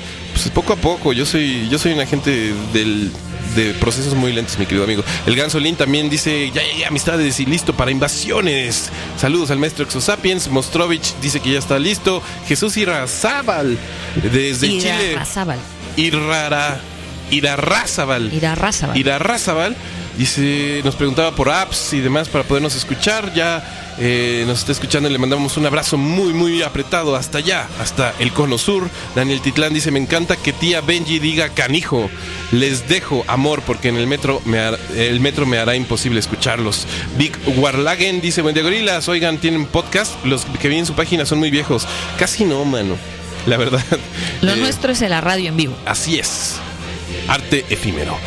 Panda Drog dice, hola Fuerza Gorilas, ya estoy listo para invasiones con Exosapiens. Yo suelo estornudar unas 12 veces seguidas. La banda siempre me cuenta los estornudos. Verga, maestro, pues ahí vete a checar la rinitis. Por ahí también Paulina N dice, Ana siempre estornuda como le da el sol. En cuanto su cuerpo sale al sol siempre viene un estornudo. Eso es una condición que se llama estornudo fótico. Ah, yo tengo eso. ¿En serio? Sí. ¿Te pega el sol y estornudas? Ajá. ¡Oh! Estornudo fótico. Fótico. Ya ves, Ana, tú y yo, mejores amigas. Está ya. Wow, está increíble. No mames, sí tienen un montón de empatías. Los fóticos. Los fóticos. Martín Chavalmón dice, salve Lenin, acabando con la rusofobia y comenzando la rusofilia con el Master Exosapiens. Paulina también nos pidió algo de Molotov, de su disco Desde Rusia con Amor. Por acá Vic dice que también tiene una amiga rusofótica. Tania, ¿dije rusofótica? Dijiste rusofótica. ¿Cómo era entonces? ruso estornudan. Con estornudo fótico, Cuando Tania. ven un ruso estornudan. Exacto. Estamos, Estaría recuerden, aquí en increíble. Niet FM. Tania Guerrero nos preguntó por otras formas de escuchar esta estación. Pues está el Facebook Live, que estamos y seguimos transmitiendo en vivo desde ahí, desde nuestro Facebook, @9fm_medio radio. O también nos pueden ubicar vía diagonal Todo Menos Miedo. Héctor Colín, le mandamos un abrazo muy fuerte y muy apretado porque estamos muy enamorados de él. Martín Chavalmón también dice, yo quisiera escuchar algo de Rachmaninoff. Tenemos algo por ahí para ti ya, una sorpresita, mi querido amigo. ¿Qué tenemos por acá? Jesús Irarrázaval dice, buenísimo el tema, así da gusto escuchar radio. Grande, no FM, grande tú, Jesús, grande tú. Y también Paulina dice, aplausos. Antonio Estudillo dice, órale, escuchen en estos momentos a Gabriela, Benjamín y Cristian en OFM para que ilustren sobre Rusia, digo, por si van a ir al Mundial de Fútbol o por si de plano aún le tienen pavor a los rusos como mi abuela. Saludos y fuerte abrazo. He regresado, mi querido Antonio. ¿Dónde andabas? Qué gusto estarte teniendo por aquí. Te mandamos muchas veces, muchos apapachos. También Mariana Villegas dice, lo estoy disfrutando un chingo. Nosotros también, mi querida amiga. ¿Qué más tenemos por aquí? A ver. Abraham RB dice, qué buen programa, estoy disfrutando mucho toda esta serie sobre la gran Rusia. Apasivo, camaradas. Es pasivo. Pasiva. En España, pasiva. en Rusia, Pasiva, en ruso camarada. nos escribe maestro. El gran Solín dice, estoy en ascuas para saber cómo murió el gran Rasputín. Aguántate, maestro. Se va a poner bueno. Estuvo loquísimo. Vete a comer un pastelito, un pay. Sí. Te lo recomiendo antes de Un poquito de azúcar antes de la muerte de Rasputín. No sobra. Dice @Sicianina. A propósito de rusos, un abrazo y beso a Emilio, que hoy es su cumpleaños. Así es. Maestro. El queridísimo Emilio Hinojosa, también conocido como Fanny Miché, también conocido como el muchacho rata, está de cumpleaños el día de hoy. Le mandamos todo nuestro amor, nuestros besos, nuestra admiración y nuestros recelos. El muchacho rata. Y es muy adecuado, ¿no? El apelativo, sí, ¿no? ¿No sí, te suena? No, bueno, no. Un saludo, Emilio. Un saludo muy, muy, muy cariñoso a una de las personas que más queremos en la tierra. el señor muchacho rata que vivió en Rusia durante muchos años, Estudió estudiando en el conservatorio en en música allá en Rusia. Una eminencia. Ahí está, señoras y Acá señores. tenemos gente en Facebook Live, rapidísimo. Le mandamos un saludo a Melanie Mitch, a Jair Orozco, a Martín Chava Belmont y el Giovanni Rivero, que siguen discutiendo las altas y las bajas de Facebook Live, al camarada Uriel Flores y a Tere Lamas, que nos dice hola, saludos. Ahí está, pues todos, muchísimas gracias por escucharnos. Estamos en todo, en www.fm-medioradio.com, estamos en TuneIn Radio, estamos en Facebook Live, estamos por todos lados. Así es, como el herpes. Como entonces, la KGB. Como la KGB. Ya ve, qué chistosos campos semánticos, el tuyo y el mío. Yo me salté al herpes, tú a la KGB. Sí. En fin, señoras y señores, ¿quieren que les contemos cómo muere Rasputín? Es muy importante porque en estos momentos la zarina ha vuelto el Palacio de Invierno de San Petersburgo en un hospital en donde sus hijas y ella atienden a soldados, que también irrita a los rusos porque no son enfermeras, no saben vendar, entonces los lastiman. Los rusos no están contentos con nada nunca, aparentemente, y Rasputín empieza a ser una personalidad muy problemática para los estatutos de poder. Algo que no dijimos, Nader, y se nos fue, y es una torpeza que se nos haya pasado, es que para estos momentos Nikolai II de Rusia ya ha cedido ante las presiones de la gente. Después de el fracaso de la revolución de 1905, Rusia y Nikolai se puede decir que ya es una monarquía constitucional, entre comillas. La Duma. El zar ha perdido su poder autocrático y ha cedido ante la creación de una monarquía institucional, constitucional, como en Inglaterra. O sea, recordemos que esto es en teoría, porque en la realidad seguía habiendo una autocracia y el poder se lo está... Bueno, vamos a llegar ahorita ya, pero el poder se lo estaban peleando multitud de facciones. Los liberales, los promonárquicos conservadores... y por supuesto, vamos a llegar ahorita a los bolcheviques. Exactamente, pero ya en estos momentos existen partidos políticos, ya en estos momentos existen representativos, ya en estos momentos existen votaciones, ya en estos momentos existe cámara.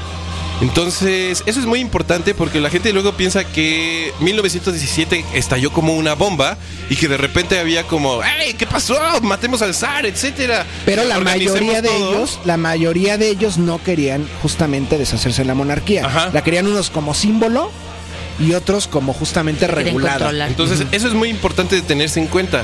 En Rusia ya existe una monarquía institucional, constitutiva, ya establecida, muy a regañadientes para el zar, pero a la cual tuvo que ceder por evidentemente todos los inmensos problemas que estaba pasando Rusia tras la guerra con Japón, tras las inmensas huelgas, tras pues el transiberiano, etcétera, todos estos elementos que se fueron agolpando. Y bueno, el señor Rasputín se volvió una persona muy complicada porque a la prensa y a los rusos no les gustaba la idea de que la zarina fuera alemana.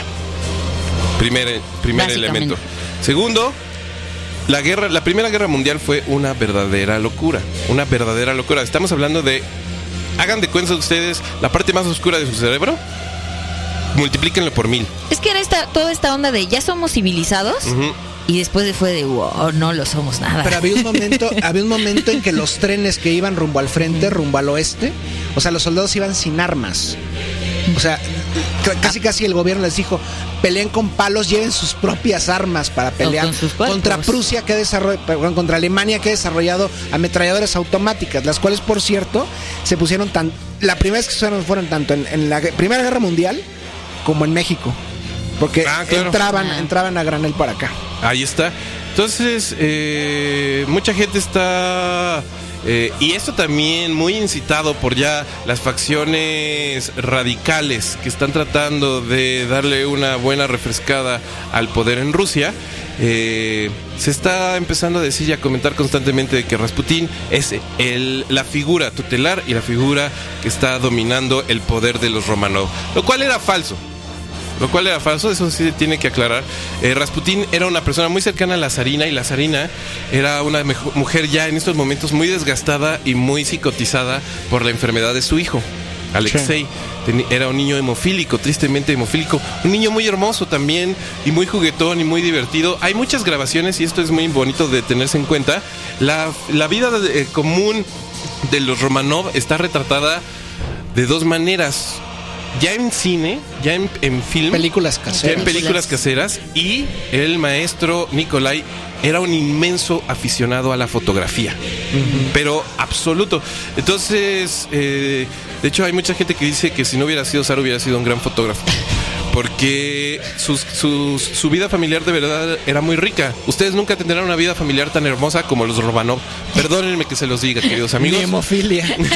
Ni hemofilia, esperemos. Unas por otras, Benji. unas por otras.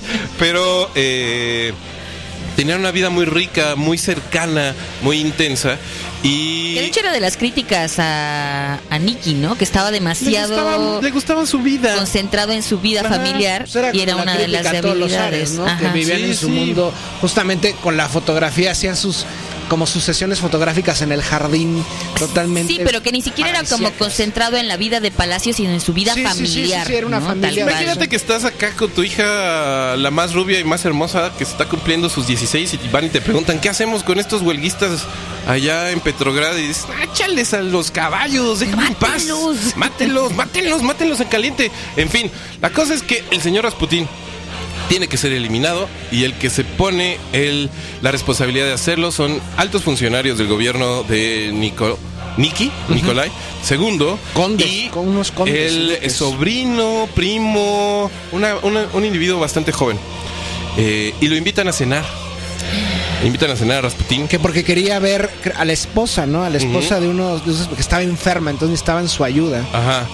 Rasputín era débil de sus carnes, y pues era un reconocido ya en esos momentos libertino, ¿no? Le gustaba pasarla bien, muy bebedor, muy fiestero y muy atractivo para las mujeres. Y le encantaban las mujeres. Entonces le dijeron: no, pues acá ven a conocer a esta morra, pues te va a caer bien. La Y vas a curar. La vas a guiño, guiño, curar. Y él dice: sí, claro, pues yo soy Rasputín, famosísimo curador. Y lo invitan, lo envenenan Con un pastel. con un pastel, y él dice, que aparte lo describen increíblemente así, como que veía a los ojos a estas gentes y decía: quiero otra rebanada. Pero, y se comía otra rebanada, y todos estaban sudando El y punto es que no asustadísimos. hacía efecto el cianuro. Ajá, y quiero otra rebanada. Se comió todo el pastel lleno de cianuro, se quedó tranquilo, se tomó una botella de vino con veneno también, todo tranquilo. Rasputín estaba de pie, estaba incólume. De repente dice: no, ¿saben qué? Esto no se puede. Saquen las pistolas. Le sueltan 2 balazos. El hombre no se cae. No se cae. Le sueltan otros balazos. No se cae. Empieza ya una rebambaramba, evidentemente porque le están disparando. Tampoco era así como: soy Superman, péguenme en el pecho, ¿no? Pero no se cae. Lo acuchillan. No se cae. muere. No se muere. El hombre sale de pie. Empieza a caminar por el Y empieza a caminar por la nieve. por la nieve, solo. Recuerden la carta que le mandó a Nikolai. Si alguien cercano a ti me asesina, tu familia morirá 2 años después a manos del pueblo ruso. Esto es 1914. También Ay, recuerda güey, que las profecías, 1915. las profecías están hechas para cumplirse, ¿no? Exactamente. Entonces, balazos, cuchillos, veneno. O sea, la cantidad de veneno que consumió Rasputín tenía que haberlo mandado. Tenía que haber mandado a un caballo a dormir el eterno sueño. Se arrastró como pudo y se cayó, se aventó al río. No, le dieron antes un balazo en la sien. Ah, sí. Y lo terminan y ya lo arrojan al río. Lo arrojan al río. Y lo encadenan. Creo que lo encadenan y lo arrojan al río. O sea, lo amarran. Ah, bueno. ¿Para qué? Seguramente. Para que no regrese. No, yo hubiera agarrado un hacha. Porque eso ya fue una verdadera locura. Aguantó alrededor de 8 balazos, varias puñaladas, un pastel lleno de cianuro, una botella llena de cianuro. Y bueno, evidentemente ya la bala en la sien no la aguantó. Dato curioso, queridos amigos. Posteriormente, el maestro Rasputín fue castrado. Sí, claro. Le diseccionaron el pene y se conserva.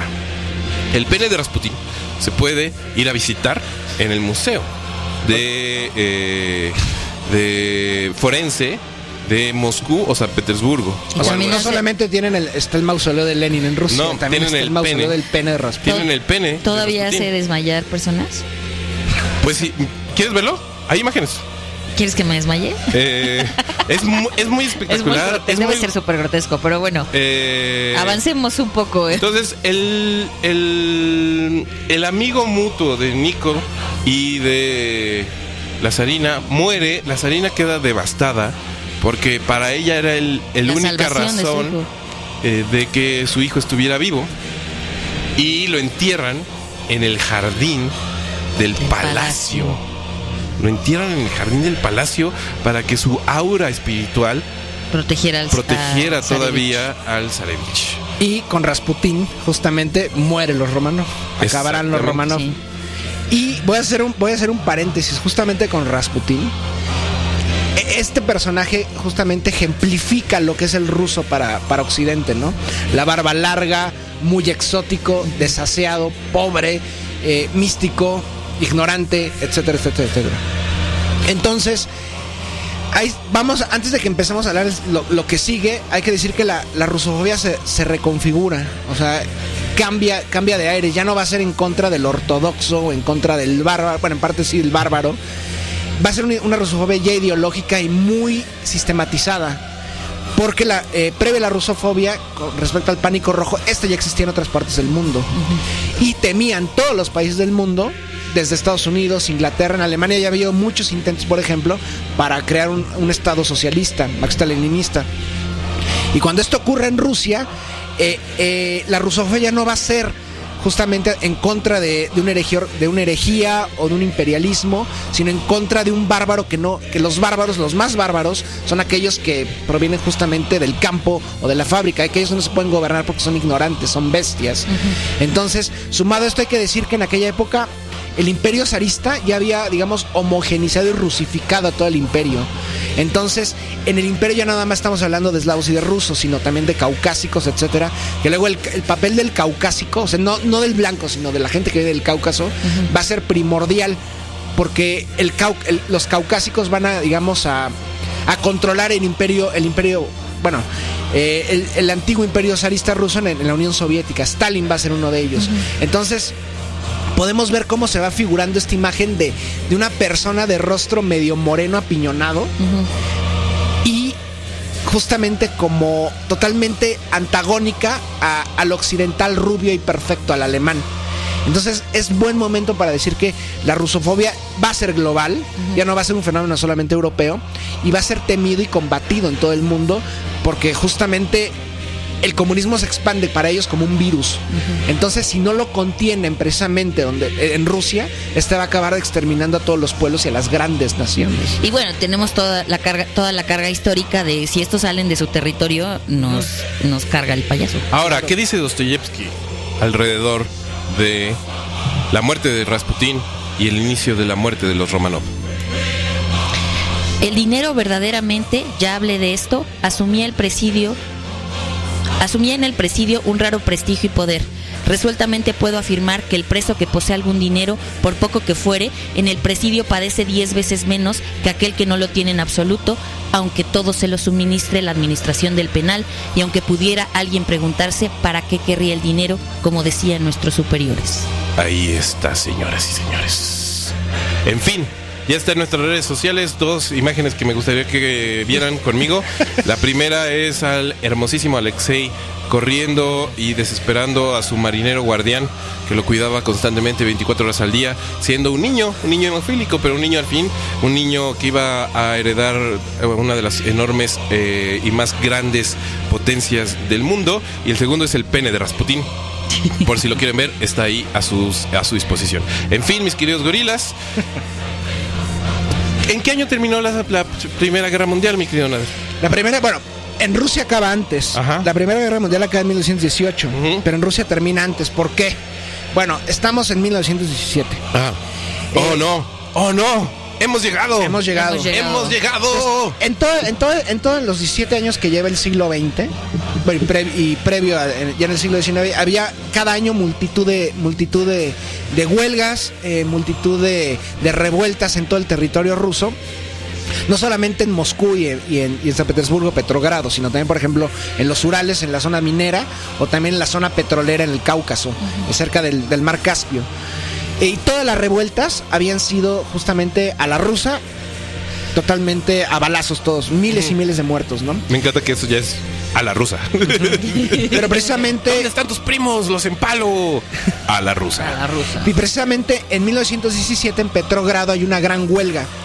Debemos de recordar que hay fuerzas que combaten, no solamente hay una facción que va en contra del zarismo, o por lo menos es antagónica o rival del zarismo. Están tanto los liberales como por ejemplo, los promonárquicos, entre ellos constitucionales, y en estos hay un grupo que son los liberales.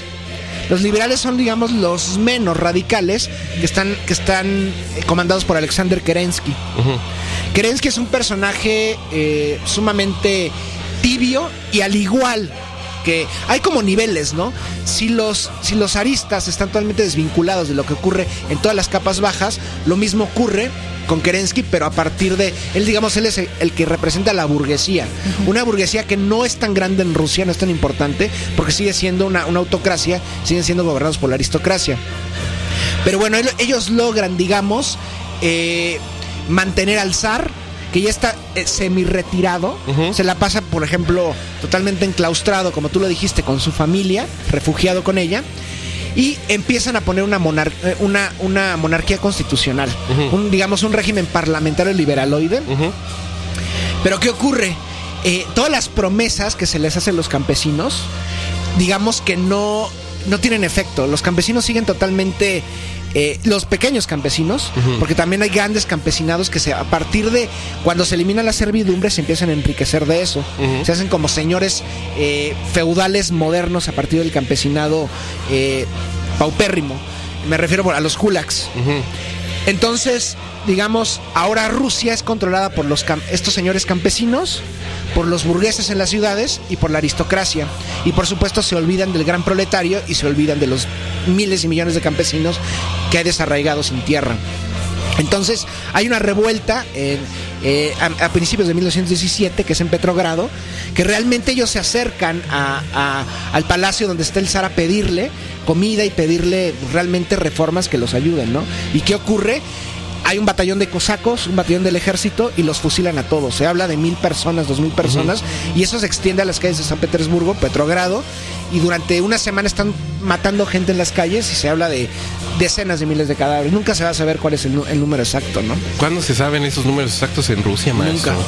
¿De dónde salen tantos rusos para ser asesinados? Sí, y justo el punto es que empieza a haber catolicismo ortodoxo. Sí, exacto. Empieza a haber migraciones. Por ejemplo, empiezan a llegar de Siberia pueblos ya no rusos, pueblos tártaros, pueblos mongoles, a trabajar en las grandes factorías que hay más allá de los Urales y en los mismos Urales, ¿no?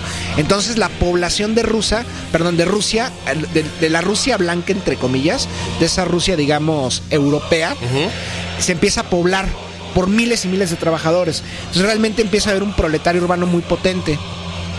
Y conforme avance 1917, digamos, se van a dividir en dos grupos.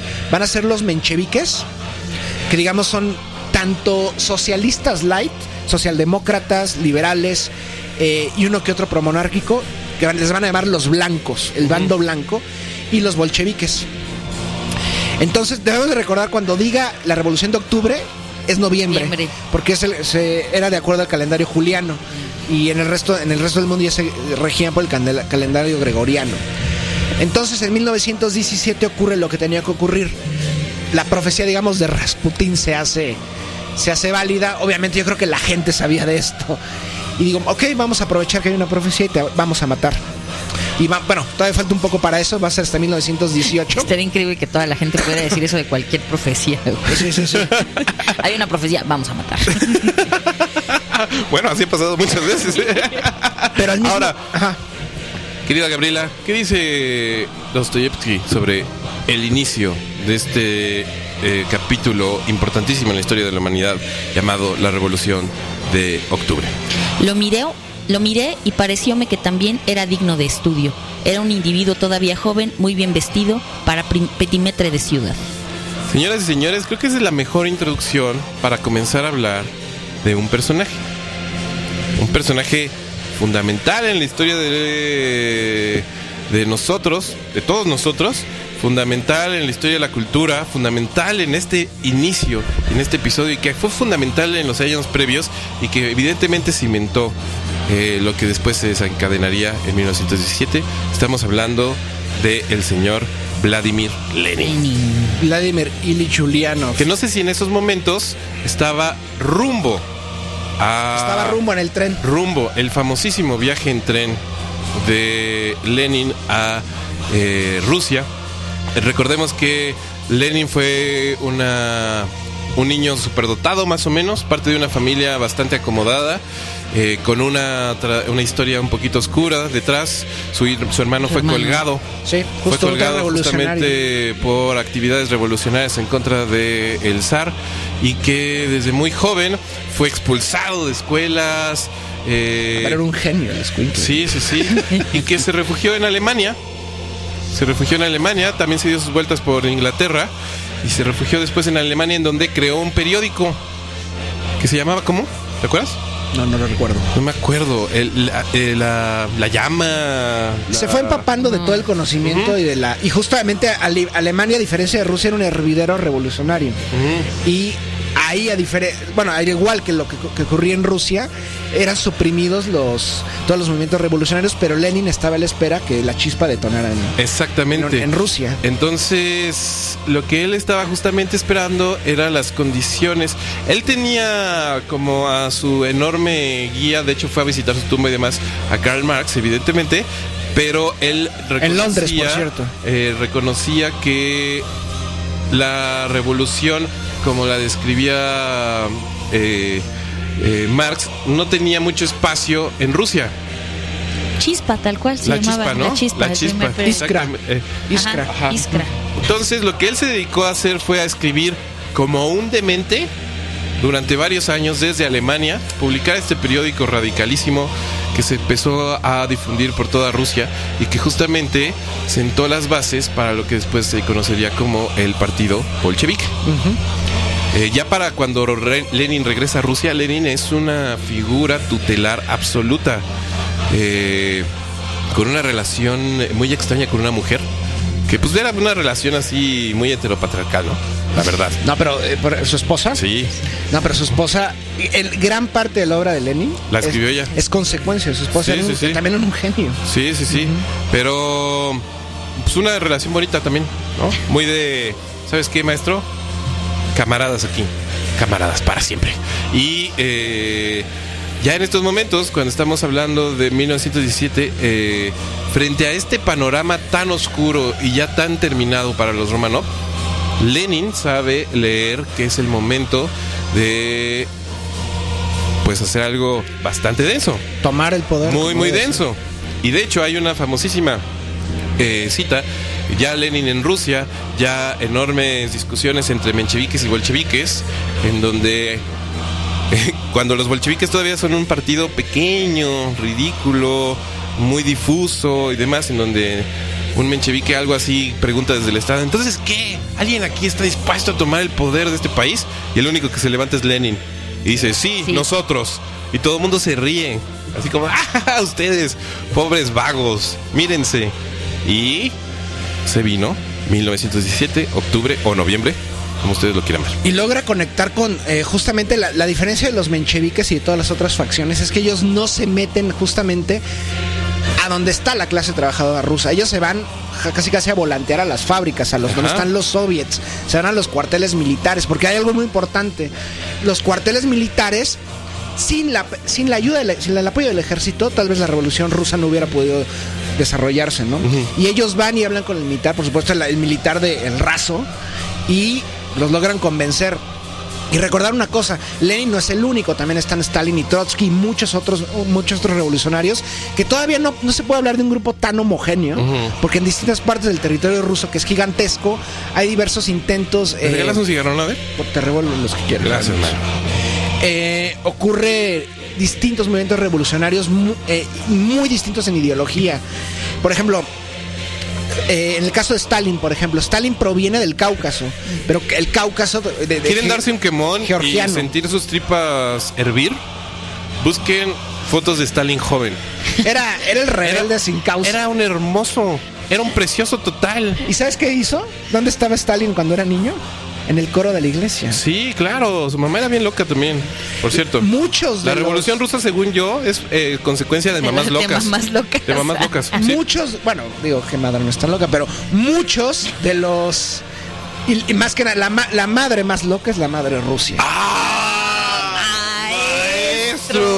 Maestro total, claro que sí. Entonces, muchos de los, por ejemplo, de los caucásicos, entre ellos los georgianos, por ejemplo, Lenin y Lavrenti Beria, que va a haber luego vamos a hablar de Lavrenti Beria, y otros tantos, los armenios también, muchos de ellos es raro, pero proceden de ámbitos eclesiásticos.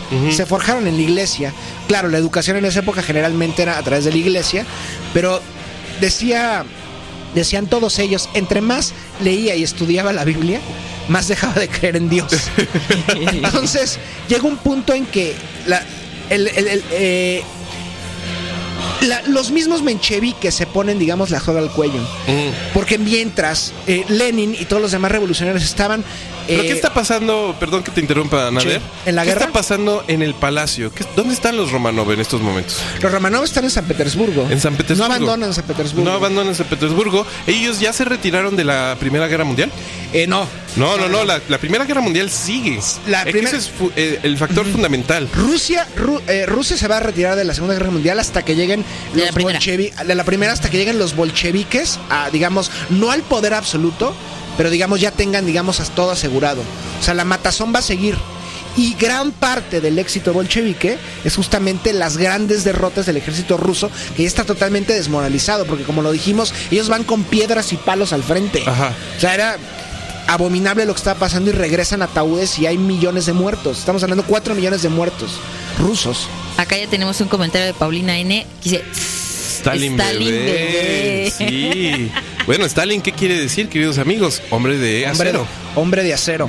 Hombre de acero. Era su apodo de terrorista. Stalin comienza su carrera en la política rusa como terrorista. Y después conoce el pensamiento leninista y dice: papá, nunca te conocí. Qué bueno encontrarte en este momento. Y parte de una familia completamente destruida por justamente la explotación y el alcoholismo de su padre. Era Basilion, creo que se llama el padre. Era totalmente, era abusador con Stalin. Y algo que también tiene su lado sensible, Stalin. Stalin fue un gran poeta. De hecho, están publicados por ahí y son bastante buenos, no son malos los poemas. Otro dato bonito de Stalin y triste es que no es tan guapo como lo está en sus fotos. Tenía una tristísima... Tenía marcas en la piel.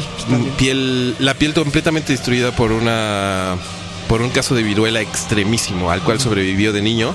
Las fotos que vemos de su guapura absoluta de juventud están muy retocadas ya por los aparatos de poder de la Unión Soviética. Hay un texto muy bonito que habla del apasionamiento de los grandes dictadores por los poetas y por la literatura, y cómo todos quisieron en algún momento ser sensibles poetas. Sí, Mao también tiene grandes obras poéticas. No se preocupen, yo voy a lavar la imagen del buen Stalin aquí. Ok, perfecto. Pero bueno, estábamos en el palacio. Siguen los Romanov. En el palacio los Romanov. La zarina está ya destruida psicológicamente. Ya, los Romanov son un despojo de lo que era. Nikki también no está viendo ya para dónde jalar. Y por otro lado, pues mencheviques y bolcheviques, ya en esta, eso es importantísimo de tener en cuenta, ya en esta monarquía constitucional están empezando a tener pláticas muy intensas con respecto al futuro de Rusia. Y recordemos que hacen el punto también es averiguar qué hacen los mencheviques, porque los mencheviques, contrario a lo que hacen los bolcheviques de hablar con el pueblo, ellos traen esta carga nacionalista muy fuerte, ¿no? Entonces comienzan a realizar grandes pogroms porque... Hagan ustedes de cuenta que los mencheviques son como los progres. Sí. O sea, como que se dedican a hablar entre ellos, a tuitearse, a echarse porras, así como, no mames, me encantó tu texto, estuvo increíble, estás bien cabrón, no sé qué. No, pues sí, ya, yo también leí tu tuit, muy, muy acertado.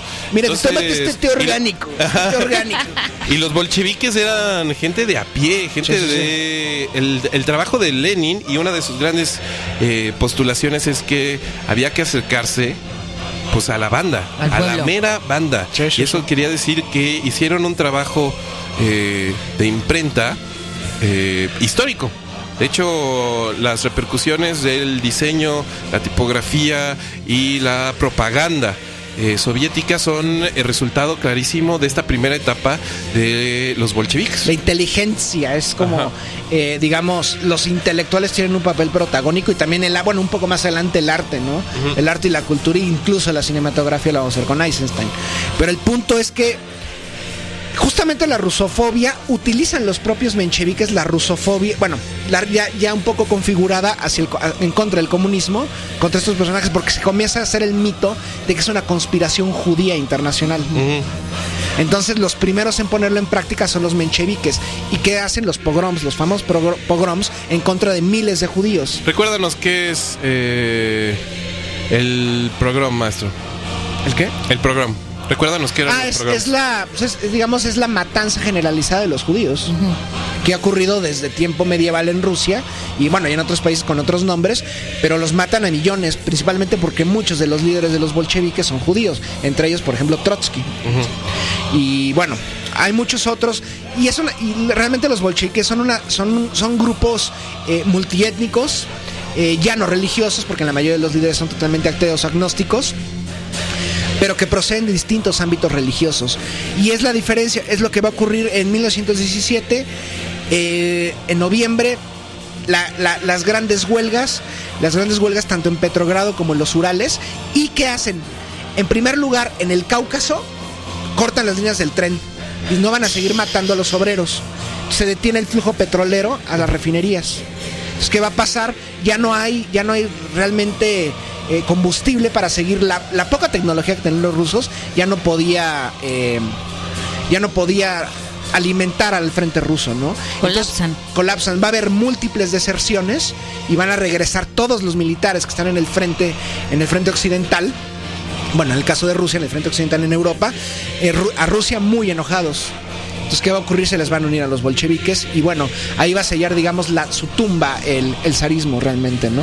Los van a aprisionar y ahora realmente los van a enclaustrar, no los van a dejar salir. Querido Nader, tal vez con este bloqueo y con este panorama, yo sí de verdad pensé que íbamos a llegar a la Segunda Guerra Mundial.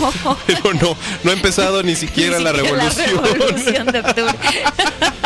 Pero sí podemos decir, mi querido Nader, que ya pusimos las bases para entender lo que después sería el ascenso de Lenin como figura tutelar política de una nación inmensamente conflictiva, inmensamente poderosa, llamada la Unión Soviética, y que en estos momentos está justamente en los atardeceres de la Primera Guerra Mundial, ya con una fuerza impresionante de gente muy violentada, muy golpeada, furiosa contra los Romanov por tantas cosas, ya en particular con la Primera Guerra Mundial.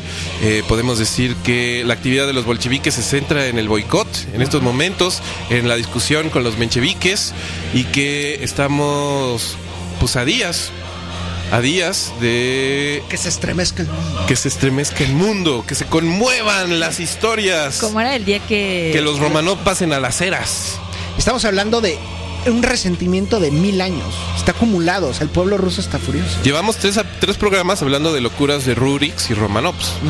O sea, no es poco. O sea, llevamos 7 horas hablando de loqueras una tras otra, evidentemente los que en algún momento fueron esclavos y en estos momentos son siervos y en estos momentos son Pues esclavos también. parte de la Asalariados. clase proletaria.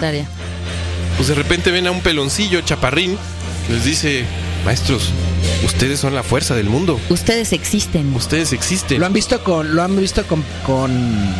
cuando Lenin trae la peluca para pasar desapercibido. ¿Han visto fotos? Sí, claro. Es idéntico a Charles Bronson. Es increíble.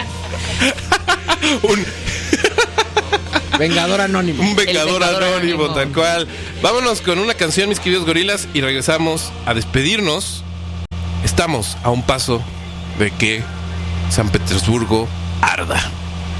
Y es verdaderamente impresionante lo que pasa después. Nos queda todavía No FM.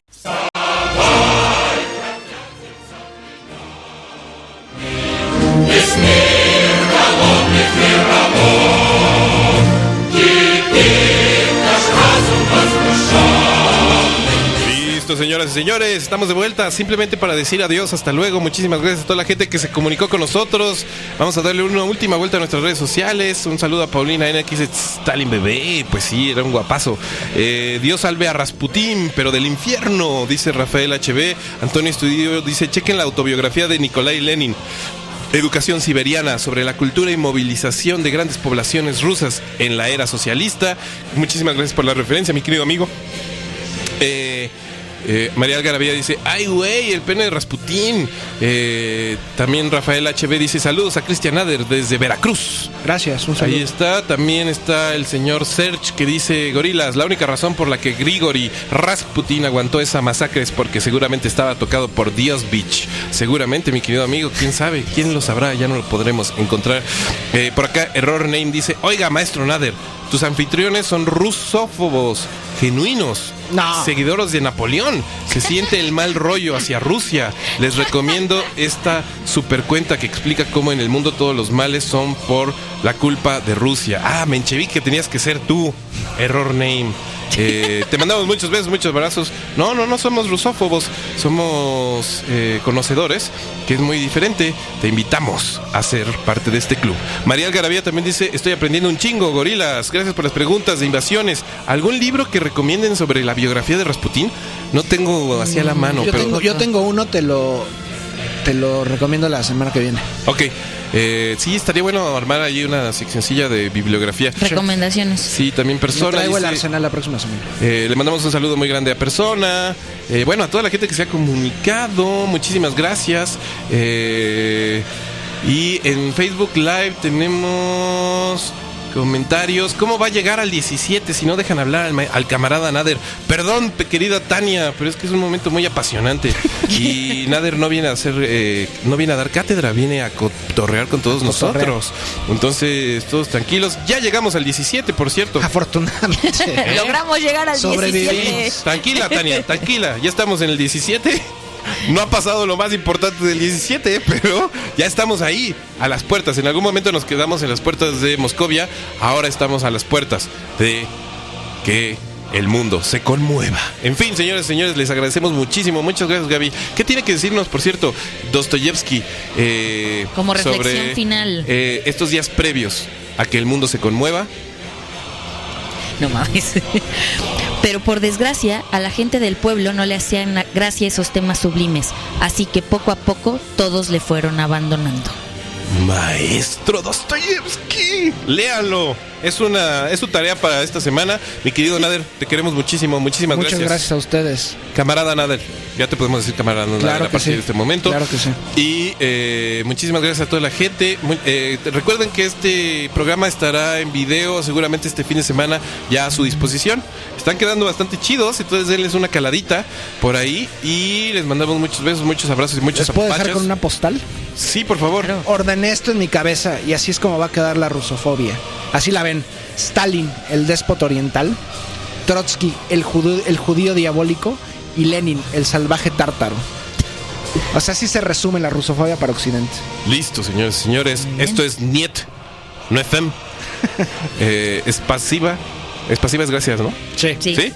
Entonces nos escuchamos mañana a las 9 de la mañana aquí en su 9FM de confianza. Se quedan en su discada querida con el maestrazo Martí Matalascañas, que hoy viene acompañadísimo. Y por mi parte solo me queda decirles: sigan siendo rojos, sigan siendo blancos, sigan siendo rusófobos, porque el mundo necesita gente como ustedes. No, rusófilos. Muchos abrazos, muchos besos. Esto es No FM. Niet. ¿Cómo diríamos todo menos miedo en ruso? No, ahí Uy, sí está no, medio. está Ahí está, señores y señores. Hasta luego, tengan muy buena tarde. Y bueno, el señor Martí Chabamón dijo: ¿qué pedo con Rachmaninoff? Y Rachmaninoff suena en estos momentos aquí en su 9FM de confianza. Todo menos miedo.